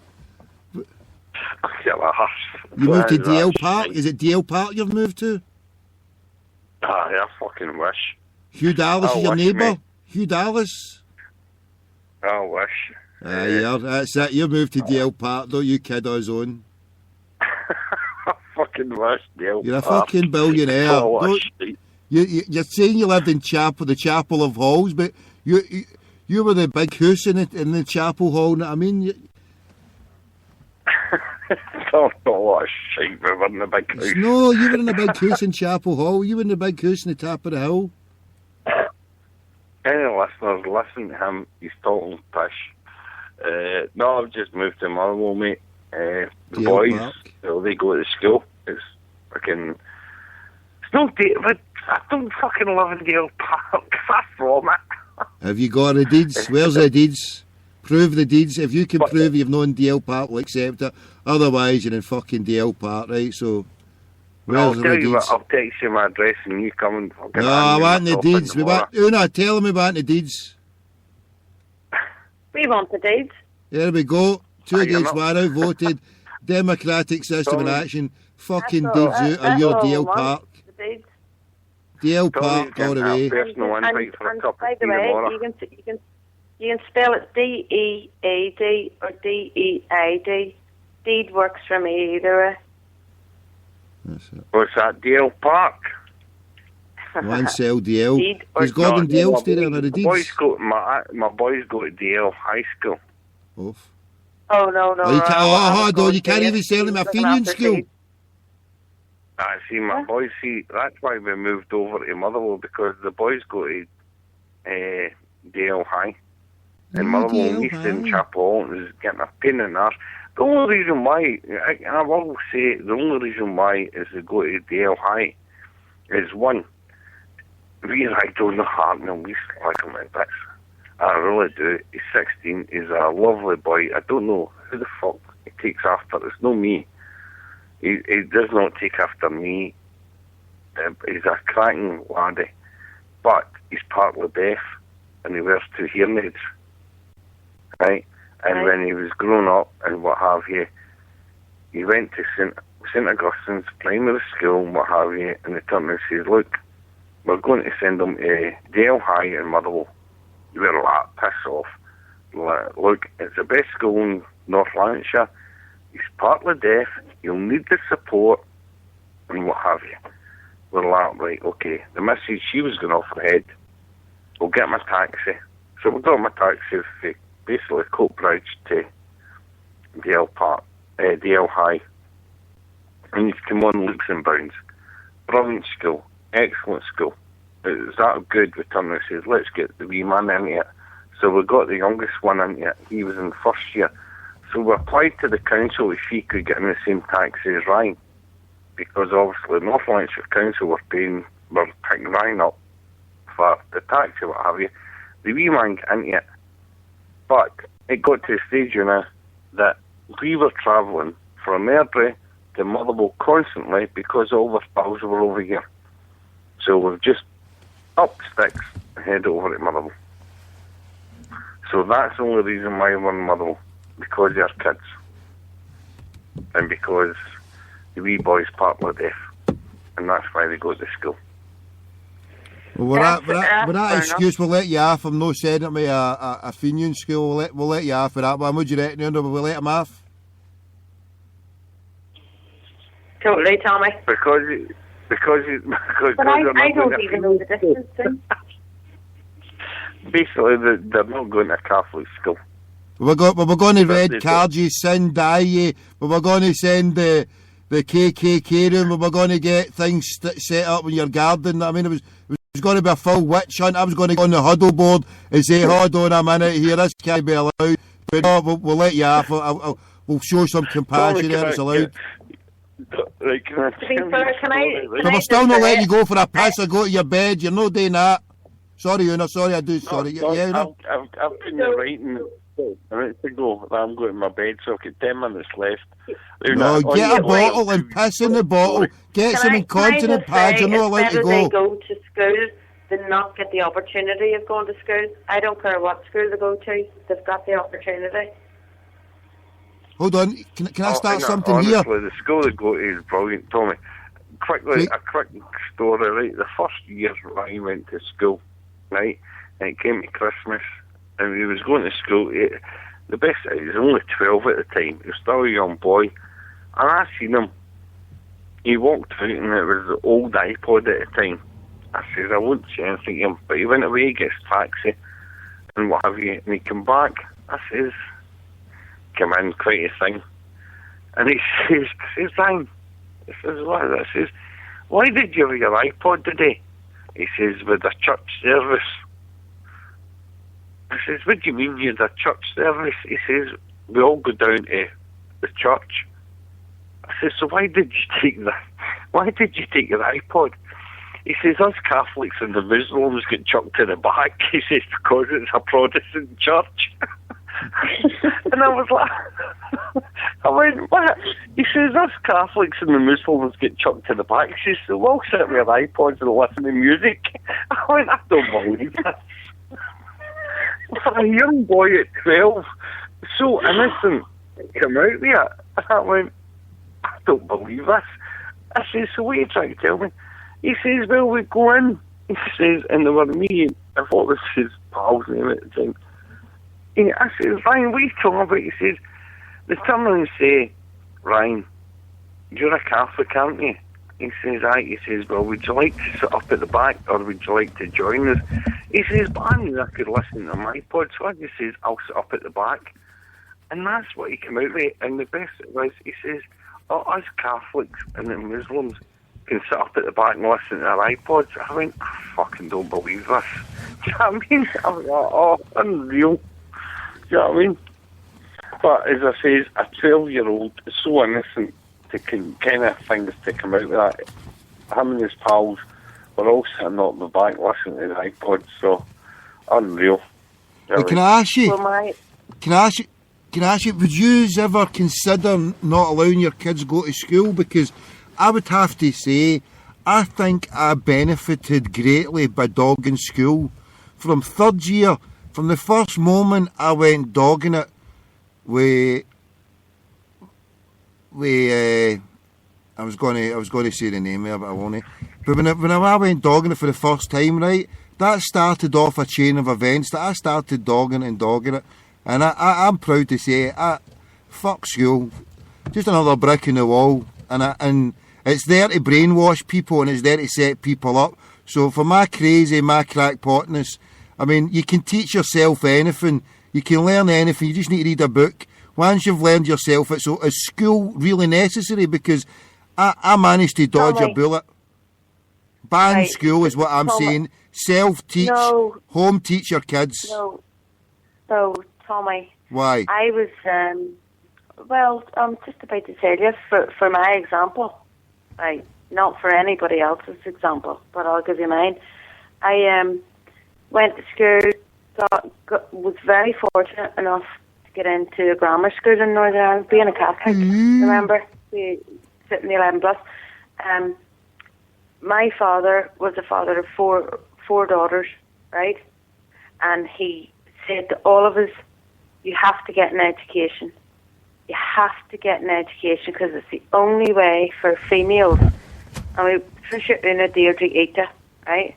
It's the only way for females to get somewhere in this life. He was, I think in the end, he was glad he didn't have four boys. Because four Irish boys would have been on the back foot, although he would have pushed education as well. Anyway, so we all went to grammar schools, got good education, left grammar school, went to university, got a degree. Then I left Northern Ireland, and I left Northern Ireland in 1989. That's when I was 19 years of age, and I left. And I'd got 4 A levels behind me, and I'd got a place in university. So I went off and worked in the bookies. I worked for Ladbrokes. So you went to university, and then you went and worked in Ladbrokes. How did that work out? No. What I did was I got to university. I got to university over here in Northern Ireland, but I went to Ladbrokes in the summer because remember, students have loads and loads of holidays. So in between my times of being at university, I went to London and I worked for Ladbrokes. So I was basically training up as a manager for Ladbrokes in the 4 years that I was at university. You know, at the same time. So I graduated. No, sorry. I was told I got my degree on the Tuesday. I passed my driving test on the Wednesday, and I graduated on the Thursday, and I moved to London on the Friday. And that was what year was this, Una? What year was this? 1989. Oh, sorry, that was 1992. 1992. And what age are you? So you'd be what, 22? I was 22 going on 23. I moved out in 1990. I tell you what, one of the best things was, Tommy, Whereabouts in London, when you hit sorry? London. I went to South London. I got off the tube, Tommy. I travelled. I got off the tube at Tooting Broadway. St John's Hospital just near there, isn't it? No, it's not. It's St George's, not St John's. St George's, that's it, St George's, yeah. Yeah, just round the corner. I lived off it. I lived in the street facing Blackstaff Road. In what year? Blackstaff Road. 1992. Well, it was 1989 because I was living in London in between. You know, when I was at university, I was over here at home, but when I was in my holidays, I was over there in London. So I was in London from 1989, but I was also at university from 1989, if you know what I mean. And did you move over permanently to London? I just got out of Northern Ireland. I just, and then once I graduated, I left for good. And I spent 8 years in London, and then I spent a year back here in Northern Ireland, and it was the year of Drumcree. It was about 97 or 8. No, it was earlier than that. It was 93. I came straight back. 93 or 94, and then I got the shout to go to Northern Cyprus, and I went to Northern Cyprus for 8 years, and I got back here in 2004. You know. But I was so lucky, Tommy, because when I hit London, at the age of me, I was leaving Northern Ireland for a plethora of reasons. You know, the whole troubles, the whole, just... But hold on, did you, I put a question there, drop out of school, you don't really need it. You're saying you needed it, but that was for you. I didn't drop out of school. I did the whole school thing. I know, but what I'm saying is, Finished I said, is school necessary, right? Is it necessary? Because I think it's used as a right. Well, brainwashing in my technique. experience, yes, it was. It was necessary for me because it gave me a grounding. It gave me an experience. If I didn't have the experience of schooling, my schooling, Tommy, was primary school in White Abbey, a lovely wee mixed village, idyllic, and then I went for 8 years on the Falls Road. I went to St Dominic's in Belfast on the Falls Road. I was culty travelling into the Falls through the 80s when you had the hunger strike and everything else going on. But in the backdrop of that, not only did I get an education, a very good academic education, but I also got a good political education, social education, and eye-opener education. I can be grateful for all those things, but at that point, I think that it just had filled me enough to say, do you know what, I'm not staying here, because I wasn't staying there. I think it was better off out of it, and I was better off opening my mindset and realising that there was a big bad world out there, and do you know what, it's filled with a hell of a lot more colours than green and orange. And all there's white in the middle. Gee, you Absolutely, there? and that's what I went to seek. Gee.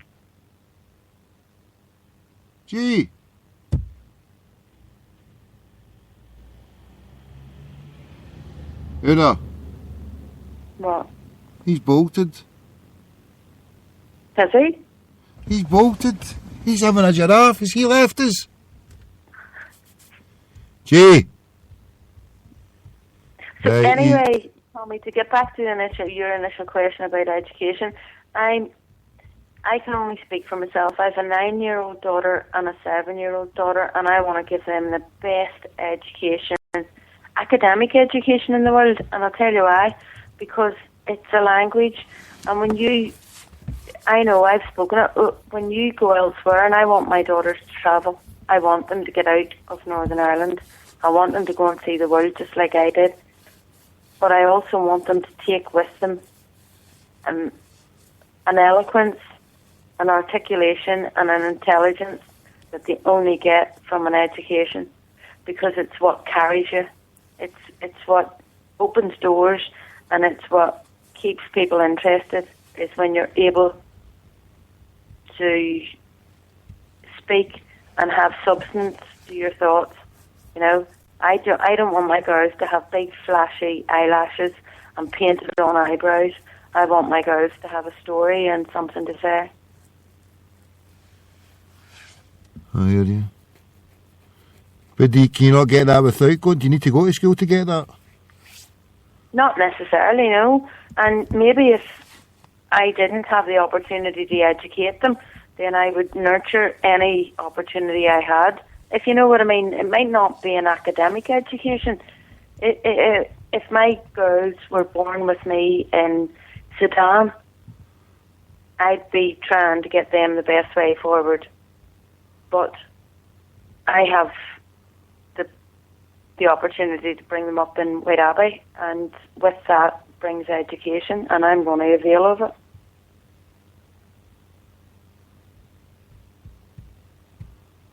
I was trying to add somebody who phoned earlier on there, but I think he's gone. I don't think he's up now. Is he? Stay there, you there? Una? Yeah.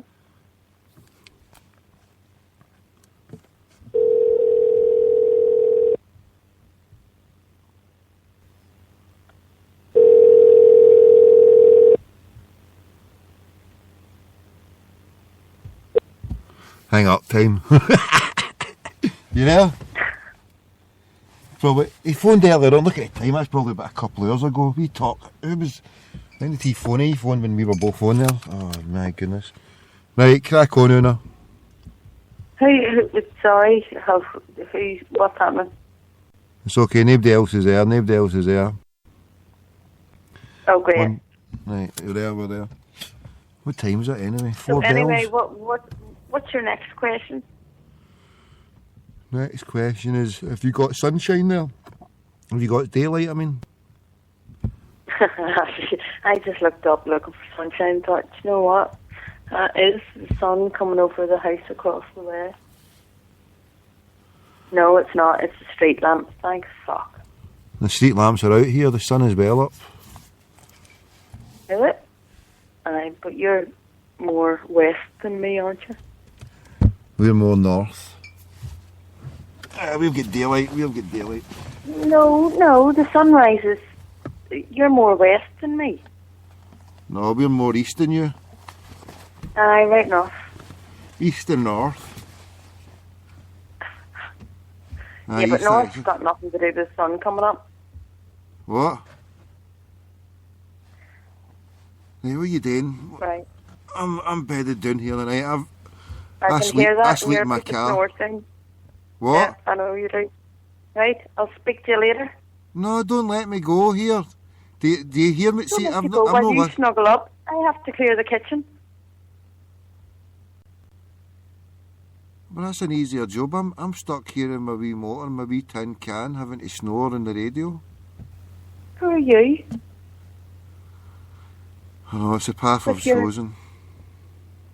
The path I've chosen. Anyway, night. It's a path I've chosen, It's a lonely path of sitting in a tin can. Right, well, play a bit of Major Tom. Can he just makes me want to greet that. No, he's my hero, and he's retired now. It's a sad, I know, like me. It's a sad song in a tin can. So here's me broadcasting. Do you think it's sad? I'm sitting here in my tin can broadcasting away. My wee tin can all on my own. Poor you. I know, I've just got to say, when's the violins getting pelted? I can't even read the chat. What's the chat? What's the crack with the chat? Because I would join in with the chat if there was any. Everybody's gone to bed. Well, I'm on my way too. No, everybody. What do you mean you're on the way too? You can't. Why? Oh, well then, okay, leave me alone then, okay. Because it's just going to be snoring after this. At this point, if nobody phones back, it's just snoring. I know, because all you do is snore. Oh, that's all I'm good for. Anyway, what do you think about the G8? Are you coming over to protest? Nah, I can't make it over, I don't know. Right, away you go to sleep now, night. Night. Speak to you later, bye. Right, take care, leave me then all alone here. That's Una left me. I'm all alone. G has left me. Una has left me. So now I sit here in my tin can. 4.5 hours of broadcasting.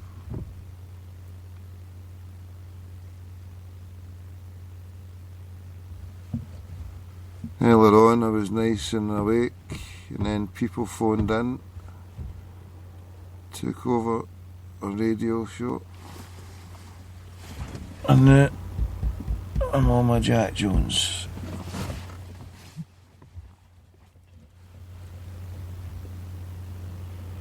Somebody just phoned me up.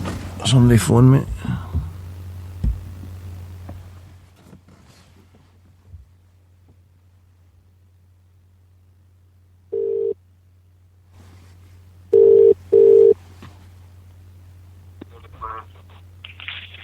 Hello. Hello. You tell me Gillespie? Who's that? It's me, Doc. Who? Doc, 1888. What's happening, my man? I'm listening to you now. You're really here. Can you hear yourself? Turn that down, that's an instant ban. You're not allowed to play the radio back. No, it must be a couple of minutes down. No, delaying mine coming through my laptop. Speak up. Turn that radio down there. Speak up. Get there. You there? I'm here, alright. I've got a dodgy headset. I've only got one ear set working, so if you could talk as loud as you can, because I'm struggling to hear. I'm laid right back here. Can you hear me all right, bro? Aye. I can hear you, no problem, somewhere. What's been happening then, my man? What's happening yourself? I was the one who was talking to you about the tickets, remember the ticket sales for the Liverpool Sunday game? Aye, I know that. I know, my man. I know I'm not that daft. I know I might be daft, but I'm not that daft. I do remember. I do know you, bro. I know. I will.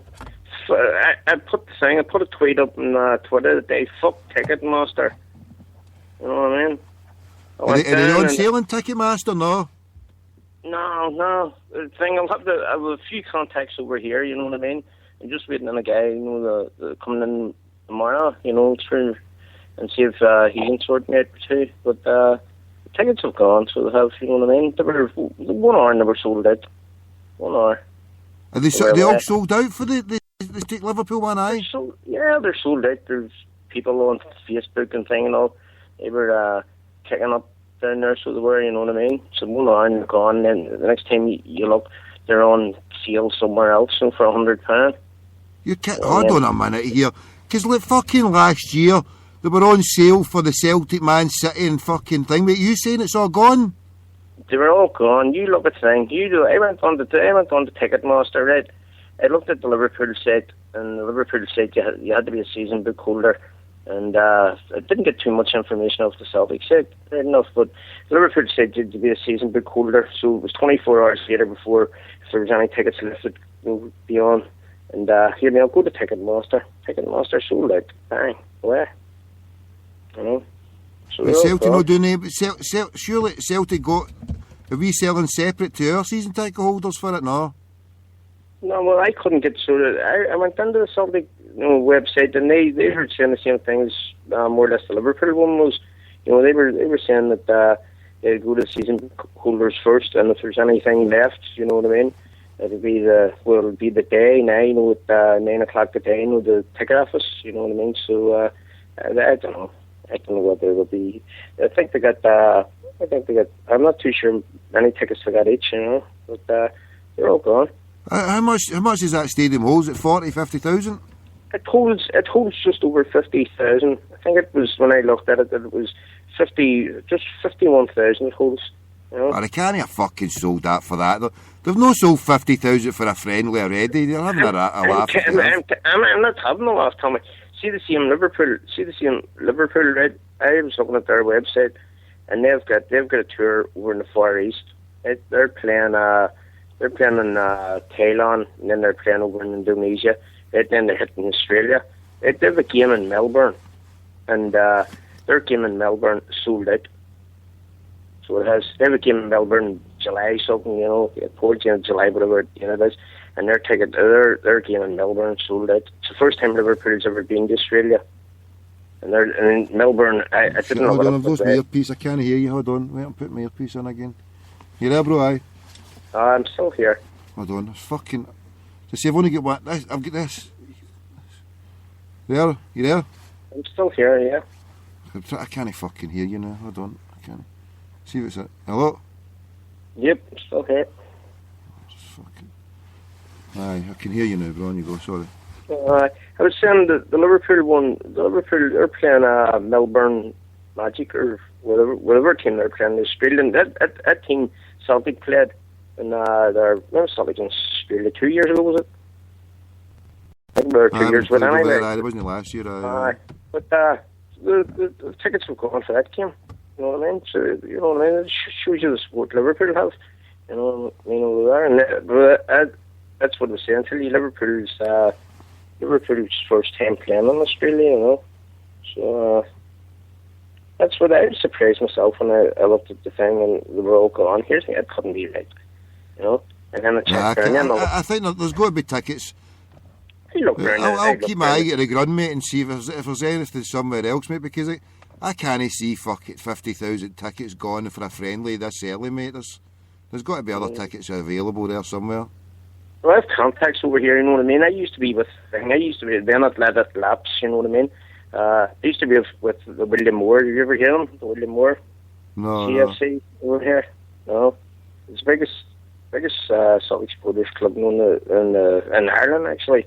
You know what I mean? I was with them, and I know a few people, you know what I mean? But I let that lapse, you know, over the last couple of years, you know, so I can't get on to my contacts, and because it's a wee girl, and the wee girl, she's all, and, you know, it's going to be our first game, and I'm sent to her the day, you know, so here's me, but any night I'm here, where are you going to get them, Daddy? Here's me up here, we'll see what we can do. Because it was €25 for an adult, and I think it was only €10 or €15 for a child, you know what I mean? If you bought a child's ticket, if you bought a child's concession, then you had to buy an adult's one along with it, you know. But the tickets were gone, Tommy, and I couldn't believe it, you know. And then I went on to a couple of things on Facebook, and well, didn't say on Twitter, but it was on the Facebook one, and you know what I mean. There was a lot of people complaining about the tickets, you know. So it's unbelievable. I can't believe that myself, bro. It's unbelievable. But like in Ireland, they're two big teams. But I'm saying the same thing as you. Remember, had the Aviva Cup. I was thinking that there too. Remember the Aviva Cup? Mon City we played, and there was 4 teams in it. There was us, Mon City, and somebody else. I don't know, Shamrock Rovers or something. You know. And the Airtricity 11. It was an Airtricity 11. Was it? I believe you. I think the City won that, wouldn't it? The City won that. I think so. Well, the first day we went to the Inter Milan game, and I ended up, my boy, he likes Eto, ended up nearly getting jailed because some Polish guy wouldn't let us in, and he ended up telling me, go back to the north. So I was like, don't tell me where I can go, this is my fucking country, don't you be telling me where I can go. I'll take my boy in. If my boy wants to see Eto coming after his bus, you'll not let him fucking... Anyway, Eto seen what was happening, and he came off. He waved, he said, hold on. And then as we're leaving, right, the wee boy, all the Celtic fans, there was all other African ones there as well, and Eto came out, and one of the wee Celtic boys like, oh, well done, big man. If you never done that, that wasn't happening. And my wee boys all big smile, met Eto with pictures with Eto and all that. But it ended up, but that was the first day, and then the second day we went and did a tour of Camanium Jail. We couldn't be bothered with that second one. But the price was about, I think it was about £35 and then a tenner each. And like, one of my wains isn't really into football, the youngest lassie, so, I mean, to buy her, so I thought, well, £60 for one game of football, and it was hard enough trying to get her to go for that one day. She's moaning and mumping, oh, I need to go to football, and I'm like, oh, for fuck's sake, it's one day, you know what I mean? Aye. Well, I just can't believe that. I mean, I can't believe it's gone so fucking quick, man. That's unbelievable. I looked around the thing, so that, you know what I mean? And what they were saying was true. You know, there's people on Facebook, you know, you type into your Facebook thing, you type Viva Stadium, you know, and you'll see it all there. You know what I mean? You'll see ones, and they're complaining, and they're saying, well, you know, the tickets are gone, you know, and you're looking at websites now. You're looking at things where they're flogging the tickets on websites, you know, with £100. Or €100, whatever it is, you know what I mean? You know, 4 or 5 times the price that they're buying them. But, you know, I might be able to get something over here. But, you know, I was just thinking back, you were, you know, talking earlier, and I was thinking about one of the first European games, you know, was ever at. I don't know if you remember, 2000, I think it was the first year when Martin O'Neill came. The Ajax one. The Ajax were the Amsterdam. Over there, I was like, oh, you want to see that, Dave? You want to see that, Tommy? You know what I mean? There was about me and this big guy I hang around with, you know what I mean? We fell in with a thing with his, we used to call them the North Hill Street, you know, CSCs. It was just a collection of guys, you know, they weren't really a club, you know, or anything, you know. So we fell in with them, and we got into their hotel and that there, and we'll get to the ground, you know, easy enough. And I remember one of the sketch guys was shouting, you know, and he was screaming. See all in their grounds, they have bars, you know, where they can serve the drink out. But because of the reputation of the English fans, you know, they thought Celtic was in the same thing, you know, this was a management, you know what I mean? So they were serving non-alcoholic beer, you know. And I remember one of the sketch guys shouting, say, "Don't eat, drink it, lads. Don't eat, drink it. There's no alcohol in it." You know, that's the only beer they were selling, and people were banned it, thinking it was the real beer, but it wasn't. You know, and me I'm sitting with a big spliffs way on. You know, and I'm sitting with a big spliffs in the ground. You know, smoking away, and I got a big a jester's hat on, big green and white jester's hat with the bells and all on it. You know, and I'm thinking nothing of it. And I get back home, and my brother says to me, "We at the Celtic game?" And he says, "I thought that was you in the crowd," you know. And I realised once, you know, so I always had it in my head, you know, to look at it, you know, to catch myself on TV. And, I don't know, maybe 4 or 5 years later, I'm at a wedding and thing, blah, blah, blah, and I goes into this guy's place, and he said, "Oh, it's Celtic supporter," you know, I know him, like, and I was just, came up in conversation, and he says to me, what game are you talking about? And I says, "Here, maybe it was about 3-4 years ago, here, maybe it was Ajax." I never got looking at it, and here he is to me, Red. He was up the stairs, Springfield up the stairs, and he shows me, opens a wardrobe up, and there's tapes. You know, they were all VHS tapes then, all the video tapes, you know, all the games. He says to me, "Here, bang, there you go." He says, "Here, take it with you, and throw it back when you're finished." You know, eat every game, every Celtic game. And you talk about memorabilia and stuff, you know. So you had, it's like a palace, so it was flags everywhere he'd been, you know. You know, see maybe some, you know, support, like, you know. I had some stories. See at Amsterdam game, at Ajax game, we were in Amsterdam Square, and there's these Amsterdam Squares, green and white. We had 15,000, I think it was 15,000 Celtic supporters over with us, you know. So the place is green and white, and it says to me, "Right, jump up in this big monument thing," you know what I mean? So I jumps up there and puts the flag up, you know, the North Hill Street CSC, you know, and I wears it down on both sides, you know, so the flag's looking good. So we're sitting there, and we're all sitting, partaking, drinking away. And about 20 minutes later, these two policemen come up to us. "Excuse me, you know, you wouldn't mind taking the flag down?" And we're looking around, Amsterdam Square's covered, green and white, it's covered. He says, what do you, they're everywhere, you know, what's wrong with our flag? He says, "No, it's not that." He says, "We've got a thing from the member of the public. That is a war memorial. You have it, and you're disrespecting." So he says, "Oh, we didn't know what there, you know what I mean? We did just do the thing up. We didn't really look at the rating that was on it, you know." So we got up and I took the flag down, you know. But as I say, you know, 15,000 of us over there, so there was. But you see, look, his war memorial was fucking King Billy. You should have kept the flag at it. You should have said, "Look, we fucking took care of your King Billy war memorial, you cunt." Go, you should have fucking started it. Right enough. The fucking war memorial was for King Billy, and you're taking the flag. You're fucking surrendering. Oh, here, that's a permanent lifetime ban, that one. Fucking no surrender in the Dutch fucking war memorial, and you're surrendering like a fucking French cheese-eating surrender monkey. What is going down there, brother? Come on. Yeah, well, had a good result anyway at the game. 3-1. 3-1. That was the one with Martin O'Neill one, wasn't it? Aye. You want to see the goal Sutton scored? You know what I mean? You see it on YouTube or whatever, you know what I mean? You hammered that one and back, no header, just bump. Yeah. See, once it went 3-1 here, and we were home. And then we went, they took us at Ajax went over to Celtic Park, and they won 1-0. You know? It was a scary game, you know what I mean? Do you think we'll beat them 3-1 away, you know? And they ended up, they beat us 1-0. So it did, you know. But that was more than, that was the first time we qualified for the Champions League. I see, you know. Because at that time, we played the game you're talking about. That was the weekend.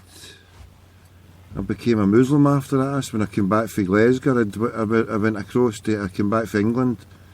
So you know England. I stopped down there for a week, but we stopped at Paris. We took the Wains to Paris for the Disney for a couple of days, and then I came back. I remember that one. I think we were in transit because I never seen the game.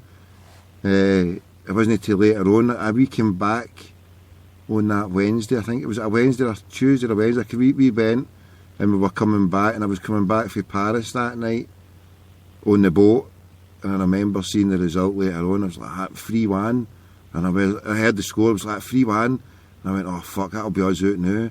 I'm sure it must be. I think it was my mom, whoever it was. Like, no, we won 3-1. I'm like, what do you mean we won 3-1? We were playing away. We couldn't win 3-1. Like, no, Celtic won 3-1 against Ajax. I was having an argument with the pair. I can remember having an argument going like that. Like, no, but we're definitely out now. Like, no, we won. We're fucking. Like, no, it can't be. We were playing away. You don't win it. Celtic don't win away for him, and it was fucking extraordinary. Did Bobby Petr scored that night? Bobby Petr paid out of his skin. You know what I mean? Bobby Petr paid out of his skin that night, so he did. Still see him jumping about the tune at times as well in Glasgow. Old Bobby Petr. I think he's still living on that one. Very good times. So, you know, I'd love to see the European away games. I would have preferred to go to our club, you know, to run things, and would have picked one out of the three, you know. Every time you get into Europe, pick one out of the three, you know, Barca, you know, thing.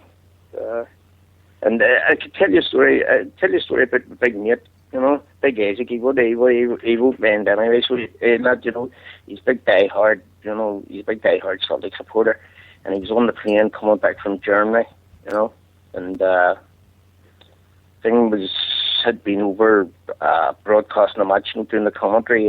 It was Ray Houghton, isn't it? Ray Houghton, Republic of Ireland player, right? Aye. So he's on the plane and he spots Ray Houghton. You know, the rest of the supporters are, you know, giving Ray Houghton a bit of stick in that, and he calls Ray. He says, Ray, he says, what is it, big love, we're going to do for you? He says, you couldn't give us your autograph. And he says, not a problem. He says, give us something, to write it on, right? So Big Isaac pulls out the passport, his own passport. He says, here. And he says, man, he says, that's your passport, you don't want to be writing on that. And he says, nah, just thing. So he opens up a page and he writes, all the best, Doxy, that's his nickname, all the best, Doxy, Ray Houghton, no it there. So he's showing me it back home, and I says, yeah, I thought nothing of it. So we're going to New York for St. Paddy's Day, you know, we're friends over there and that there, but we're going to New York for St. Paddy's Day, so he's all built up, you know, to go to New York. We're flying out of Belfast. That was the international. They had direct flight then from there till Newark, New Jersey, right? And we gets up, you know, when we were all dressed, we have all the gear on us, you know, mostly Celtic stuff, you know what I mean? But anyway, I think the guy that was on that looks at your passport first, he must have been a Hummer or something, because he looks at my passport and he goes through every page, and I'm not joking, he told me there's 32 pages in the passport, and he's looking at every individual page in my passport. I've done a bit of travelling, like, and he's saying to me, oh, yeah, see, you've done a bit of travelling there, you know what I mean? And I says, yeah, so he goes passport back then, walks on, goes to Big Isaac's. He says, what's this? And here's Isaac. That's Ray Houghton, it's his autograph, you know, blah, blah, blah. That's his. And he says, well, I think there might be a bit of thing with this. So he takes the passport, goes over the thing, and he comes back again 2 months later. He says, you can't travel. And he says, well, why can I not travel? He says, you've defaced the passport. He says, if it had been in pencil or something, you might have had a chance of rubbing it out. Right? So here's me, right, Isaac. You know, they're not going to let you travel, you know what I mean? But I have presents and I have people that know over there, you know, so I was going, you know, here's me, know, Ray with a telephone. Here's me, ring up the Irish consulate of the Irish Embassy, you know, down in Dublin. Thing comes on, it's too early in the morning. Voice thing comes on, we don't open until whatever it is, you know. So I had to say the goodbyes to Isaac, right? And I says, we'll try and sort something out when we get over there. Well, I get over and met the guy I was supposed to meet, and I says to Craig, right? So he rings him back and says, look, there's a flight out of thing, go to it. There's a flight out of Belfast, go to Heathrow, try the same thing, you know, just go through. He says, it's been just because your mom's been fucking being a cunt, you know what I mean? Pulling you up over that there. He says, you'll get out of Heathrow, you know. So, but he wouldn't do it, you know. So it just shows you. See, after that, there, all they'd done was stick that music on, he says, see, when the bar there, everybody knew what had happened to him, and they stuck that on the jukebox, I'm leaving on a jet plane, that's, he couldn't have got down for weeks afterwards, He didn't even get trouble, Quality, mate, quality. I'm sitting here, I'm just chilling. What time is it now, mate? What time is it there? Have you got a time? It's 4:30 a month. Fucking hell. Have you got daylight there yet? You never saying it wasn't daylight there, but we're full in daylight. What have you got there? Have you got daylight at all? Yeah, there's red. I can see red in the sky, right? Fucking hell, we're in full daylight. We're well ahead of yous. You ready to go to Northern? Somewhere. I'm lying back here, mate. I'm fucking totally reclined in my seat here, mate, ready out for the count time almost, aye. I've been like that since earlier on, since G phoned and thing with it. When they were talking away, mate, I was just lying back here, fucking. I was waiting. I could have fell asleep at any point, mate. Their chat was just wonderful, mate. It was brilliant, just lying there, just fucking hearing them. The other guy was on the telephone. He had a few drinks on him. What do you call him? G or something. Who was that? The Scottish boy, aye. The guy. Remember, he was telling a story about the last living ancestor he had over here in Ireland. Aye. Did he have a drink? I don't know, mate. He might have had a wee drink in him, aye. He mightn't have had, you know what I mean? Just maybe I was getting it. He says, it's talking piss, you know what I mean? We say piss over here, you know what I mean? You're pissed, you know what I mean? Over in Scotland, it means you're talking a lot of nonsense, is it? Is that what it means, yeah? Aye, mate, aye. Aye. Well, mate. Each to their own, isn't it, mate? I'm not a drinker, mate, but there's do you drink yourself? Well, Tommy, I've been off the drink now 3 years. Coming up 3 years, so I have. You know what How I mean? many years? 3. Coming up 3 years. Yeah. No, there's a lot of, as I'm sure you had yourself, I had a lot of problems with drink, you know what I mean? I didn't know when to stop drinking. I got me into a lot of bother, so it did got me into a lot of trouble and that there, but it sort of sorted myself away, you know. Get back anyway, thing with my family and that there. You know what I mean? It takes you to places you don't want to be, you know what I mean? But at the time, you know what I mean? At the time, it's, you know, it's an addiction, you know, at the end of the day. It's an addiction for me, so it was. Oh, mate, no, I was never really had a bad addiction to the booze. I was always into other recreational. I was into recreational stuff. It took my I was into that too, so it was. I love Amsterdam, so that, you know. I was over there a few times, Amsterdam. It's a nice wee place. If you look at it, it's the way the city's laid out. It gets a bad press because of the way it is. Because of drugs and prostitution. Aye, but the way it is I don't know, if I'm always of a liberal mind. If someone's going to do something, to criminalise them, no matter what it is, you know, there's if you criminalise someone for doing something that abuses himself, then I've got severe problems with it. And if someone, for prostitution, if someone is doing it, and as long as it's no force, you know, if somebody was doing that and they're doing it because it's a choice, then again, that is their choice. And why should you make a judgment on it, or you know, or I've my own views on, you know, things, and I get no way to call it the world's oldest profession and that there, you know what I mean, and you know, fair play to the Dutch government that there, you know what I mean, they, you know, brought it in, you know. Yeah, because if somebody, that's the. Surely more governments should realise that. Or I can't understand why more governments don't try and adopt that policy for liberalisation of drugs, and for the prostitution in Amsterdam. Because if someone's going to do it, surely the sane, sensible thing is is to look after them and say, well, okay, you know, like for heroin, they give heroin to people in Switzerland instead of them having to go and rob wee grannies, whatever, and then give them a second drug addiction like methadone.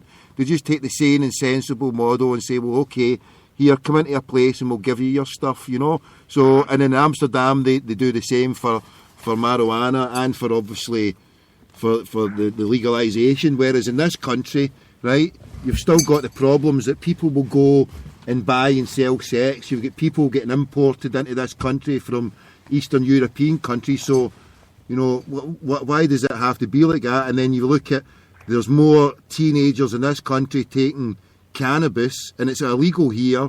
Over there it's illegal. So they're doing something right by helping their society. You know, it's instead of putting your head in the sand and saying, oh, look, don't do it, when everybody's doing it, or a lot of people are doing it. That model doesn't make sense, doesn't it? No, really? No, but then you have the other argument with the people that say that the government was condoning it. You know what I mean? They'd say, you know what I mean, that because they're legalising it, they're condoning it, and you know it's okay. You know what I mean? And you know, any excess or anything that would come down that their way, it's all the government's fault. You know what I mean? So, but you say like, okay, I mean the example is, if everything is available, then more people will take it.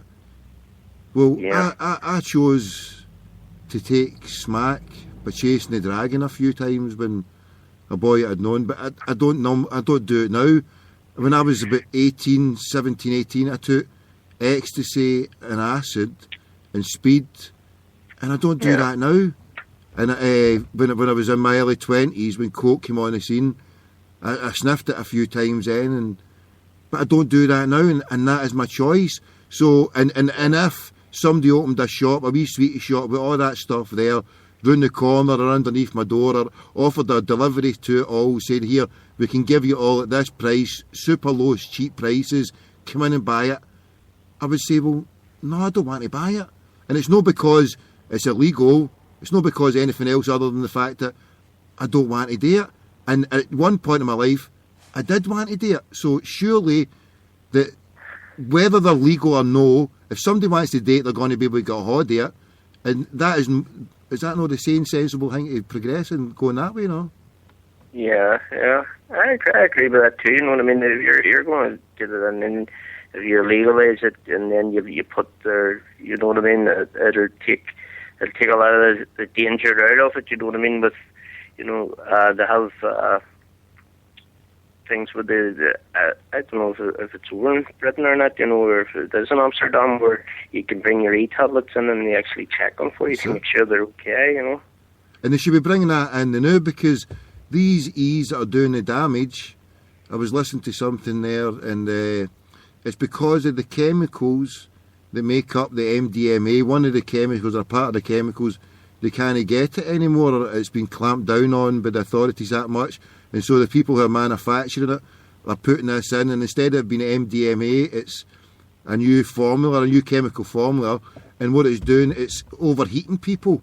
Like before, when people used to get any problems, they used to tell you to drink a bit of water or whatever and keep yourself cool, but now these what new E's are hitting a part of the body, or hitting a trigger in the body where everybody just gets overheated, and that's how we're getting extra deaths and casualties from people taking E's now, because look at it how it's happening. It's because they've restricted the part of the chemical that the illegal drug manufacturers are making the eckies. They can't get a hold of it now because there's a clamp down on it, so they go and get something else.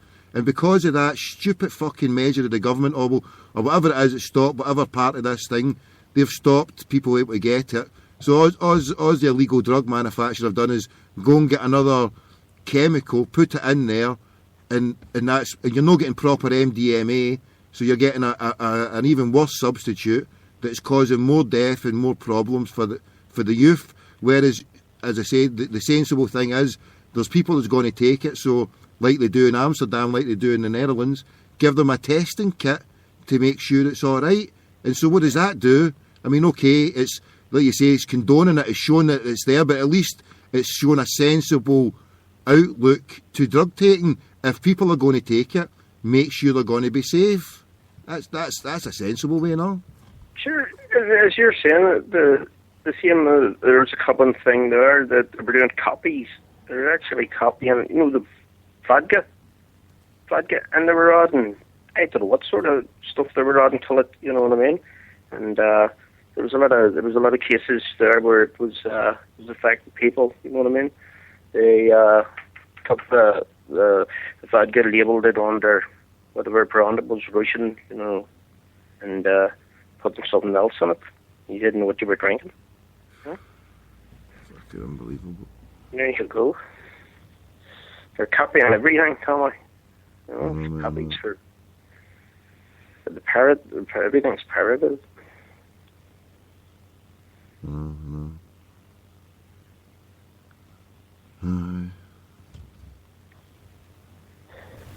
The parrot must get a bit sweet this. The what? The parrot, I heard you earlier on saying something, you're going to call your show the Parrot's Perch. Yeah, he's good crack, isn't he? I like him. I've seen him sing. He seems to follow Beyond the Waves and that. He seems to follow the same shows that I follow, you know what I mean? And somebody's on your show the night was saying that they didn't buy any newspapers or thing. I haven't bought it. It's the same. I was going to say, I actually think I put that into the chat room, but I don't know when the last time I bought a newspaper, and I very rarely watch TV. It's very, anything I want to see, if it's on, I'd watch it on iPlayer, you know what I mean? BBC iPlayer. Aye, likewise, aye. Or take it down off the computer. Same with films and that there, as long as they're good copy, like. I boycott the TV altogether, mostly, mate. I do occasionally put, if I want to watch anything, I'll go to YouTube, and I like watching the documentaries. There's a wee link I've got on the huddle board that it's a documentary one, and a lot of documentaries. I like it's only documentaries I really go for, mate. Actually, you haven't got any documentaries you could recommend that you've seen recently? I'd have to think about it, but the thought came into my head there. I was sitting and I stuck in, I was assuming you're curious what's going on in the dark side, over in Deco, and here's me, I looked and I seen this thing came up, this Rangers Chat. Have you heard of it? Rangers, is it an internet radio show? Aye. It's an internet radio show done by these things, and they play it. They play it seven days a week from 9 o'clock till about 10:30. And your name's cropped up one of the few times. I heard them one night, and they were calling you Taliban Tommy. That's what they call you, Taliban Tommy. I've not listened to it for ages. I used to be a wee fan. It was on there, and there was one. I was a Celtic fan. He kept phoning in, and it was unbelievable how. And they used to think it was me. He was like, "Oh, that's Tommy," and it wasn't until later on that boy's like, it was me that did it, it was me. It's like, for fuck's sake, they used to keep shouting, saying, "Oh, Tommy's phoning in." He's like, I know, I used to piss myself laughing. It used to be me that would be doing it.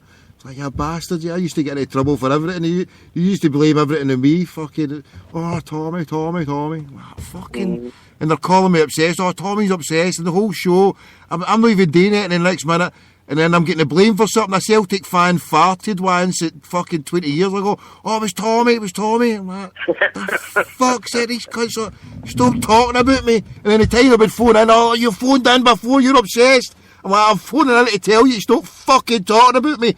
I've not phoned in at all, stop it." I used to listen to, I can stop listening to that too, that show, they call it shortbread radio. Aye. The Hugh Keevins and I remember him. He was on. It was the same time the Sandaza keeper was going around. You know what I mean? And he was mentioning you, but he didn't mention you by name. I don't think he mentioned you by name. He was calling you. And he was more or less telling the viewers. He says that the police should pick up on it. You know what I mean? And charge you.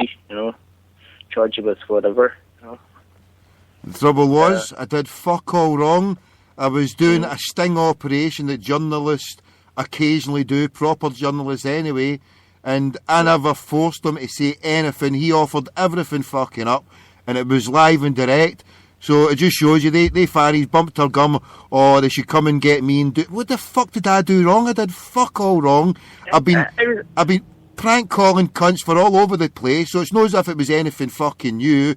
And there we go. So fucking, I have to be hounded out, mate, because of fucking that clown opening his mouth. Mm-hmm.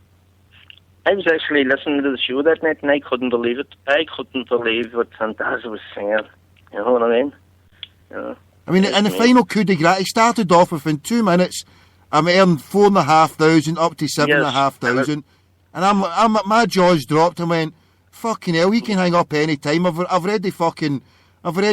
And then the final bit, I mean, so he's delivered all that. He sat there for 23 fucking minutes to a stranger.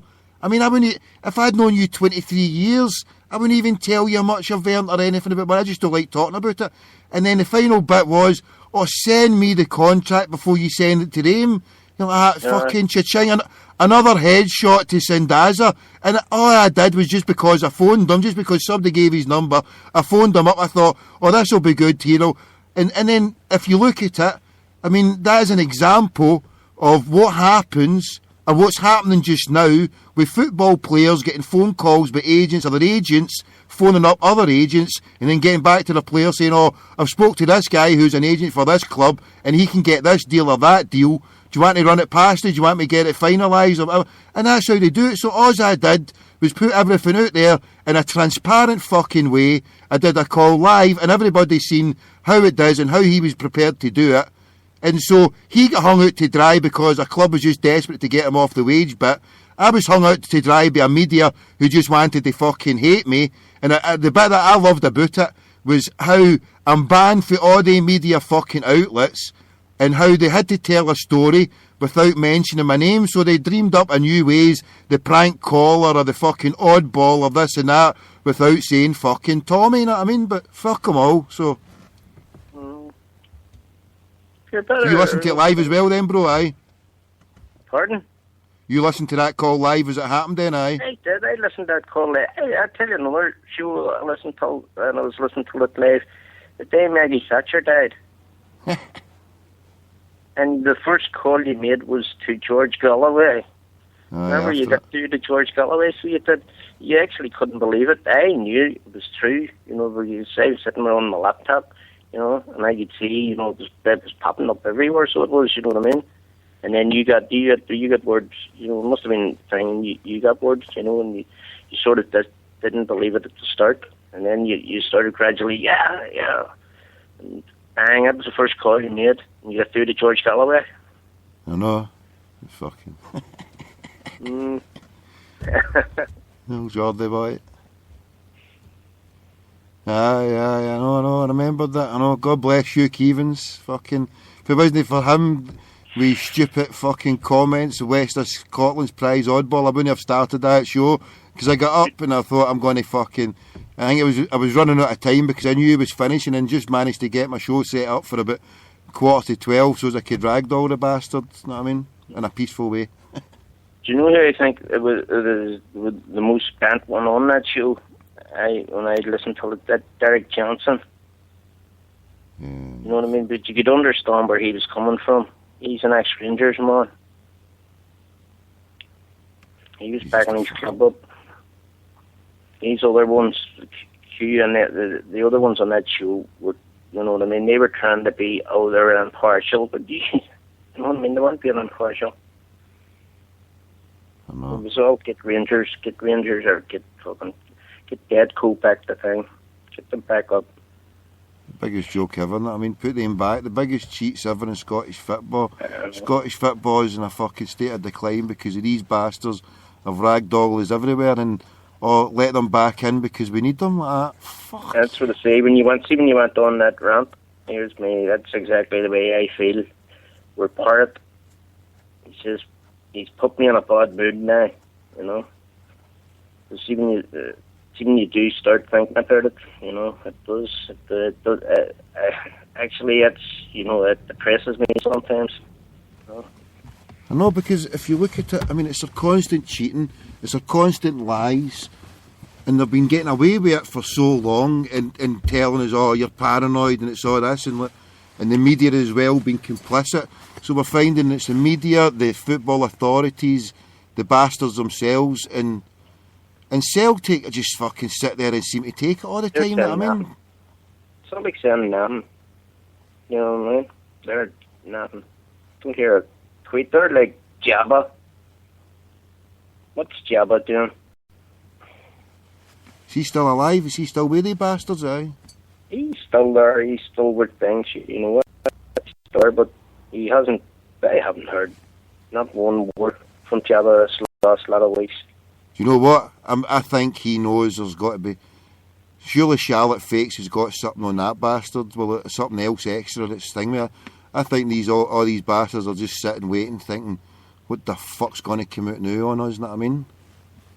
The last I heard, Jabba was writing a book, and where I am now, there's a few Celtic supporters along with me, and they're all they can't understand. He was coming in. He was going to be the enforcer, should I say? He was going to be the man. He was going to tell the Rangers or the Edco where to get off. The ones that were speaking out against them, and I think he put out one statement, and that was it. Heard no more. Nothing. And he's been there since when? The 1st of January, that's when he moved in, wasn't it? It was January, so he's been there now 6 months in his role. I think I should phone that bastard on his fucking thing and see if he's kicking about, see if I can get through to him. even Deadcos, even their websites, and they're all, what's happening with this Jabba? You know, head of communications, and you hear nothing. You know, they've got the ostrich syndrome. All the Deadcos, they don't want to listen. They don't want to hear. I know, man. I know. They just want. They don't. If it's bad news, they just want to shoot the messenger and fucking bury their head in the sand again. Leave us alone. We want to put our head in the sand. This didn't happen. Fucking. I was reading about that guy. I was just looking, doing Kieran prayer, and very easy. You know what I mean? From what I'm reading about it and talking to him, very smart guy. But he says that we're taking that shares. He was taking what was 500,000 or 600,000, and it's getting them 1.4% of the shares in Rangers. But he says that entitles him, as he said, take a look under the hood, to see what way Rangers is operating. So I don't know where that where that story will go. No, off that there. That entitles him to whatever it entitles him to, so he'd be able to look.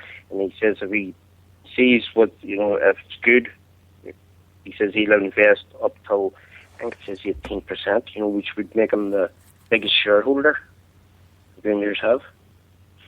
But so far he's stuck in, that was for the insurance went so far he's stuck in 600,000, I think it was.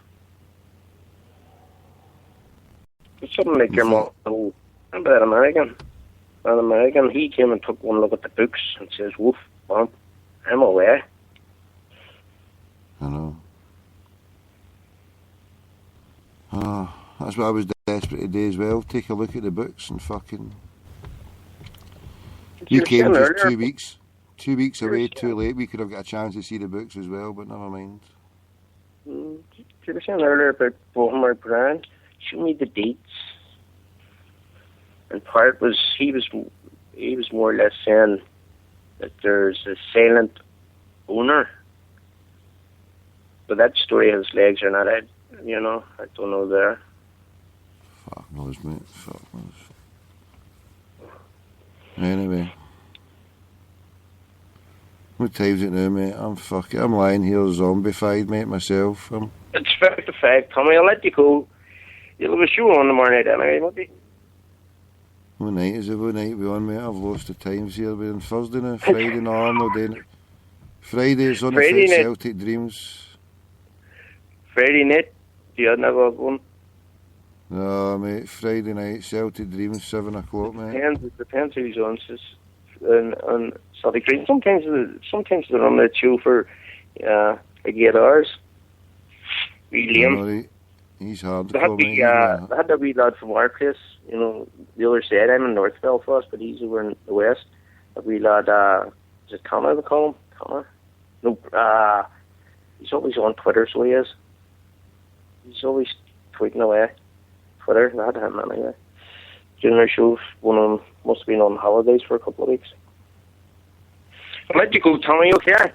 God bless, bro. Yeah, you take care, right? You take care of yourself, okay? Good luck in getting a ticket. Good luck in getting a ticket for that game down in Tommy, I'll end up because, you know, I know a few guys over here, and so I'll get a ticket. You know, it's just that I was very surprised. You know, I'm sitting thinking 50,000. You know, and you know, and I'll ring up and bang, they're away. 1 hour. That's how long I lost it. Unbelievable. Right, Tommy, I'll let you go. God bless, mate. Take care, right? God bless yourself. Right, hail. Speak soon. Hail, mate. Right. Good night, mate.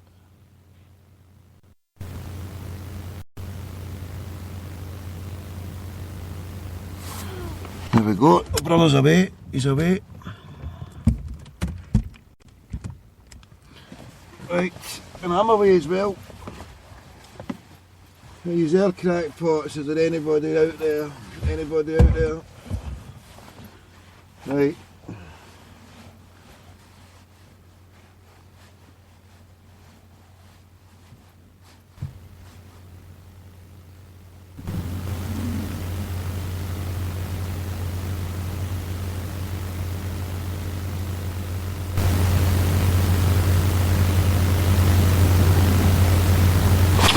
Oh, here we go. Right, I'll shut the show down, for God's sake. Hail, everybody. Hail. Crease the peace, fight the power. Tell 10 to tell 10. Right, we'll play a tune. We'll play out with a wee tune. Right, let me see.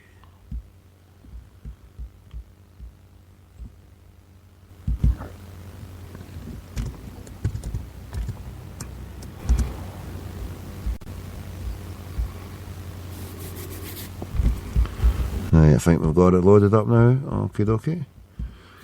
Right, so 30 minutes, 5.5 hours tonight or show. And thank you everybody for joining us. And speak to you all soon.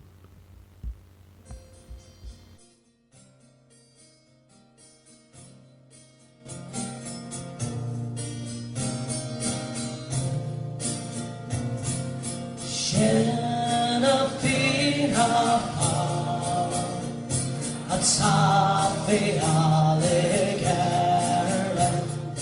Queens ourselves, our tender Lannikun, Babas Beser, Shantir, Shinshir Basta, Niakar, Pantira, Noppental.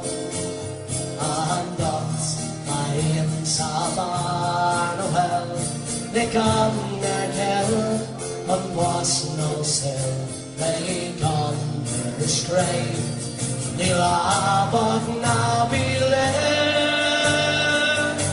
Charlotte canning around a pig. Right, that's us. Good night, God bless. Speak to you, or even good day. Speak to you later.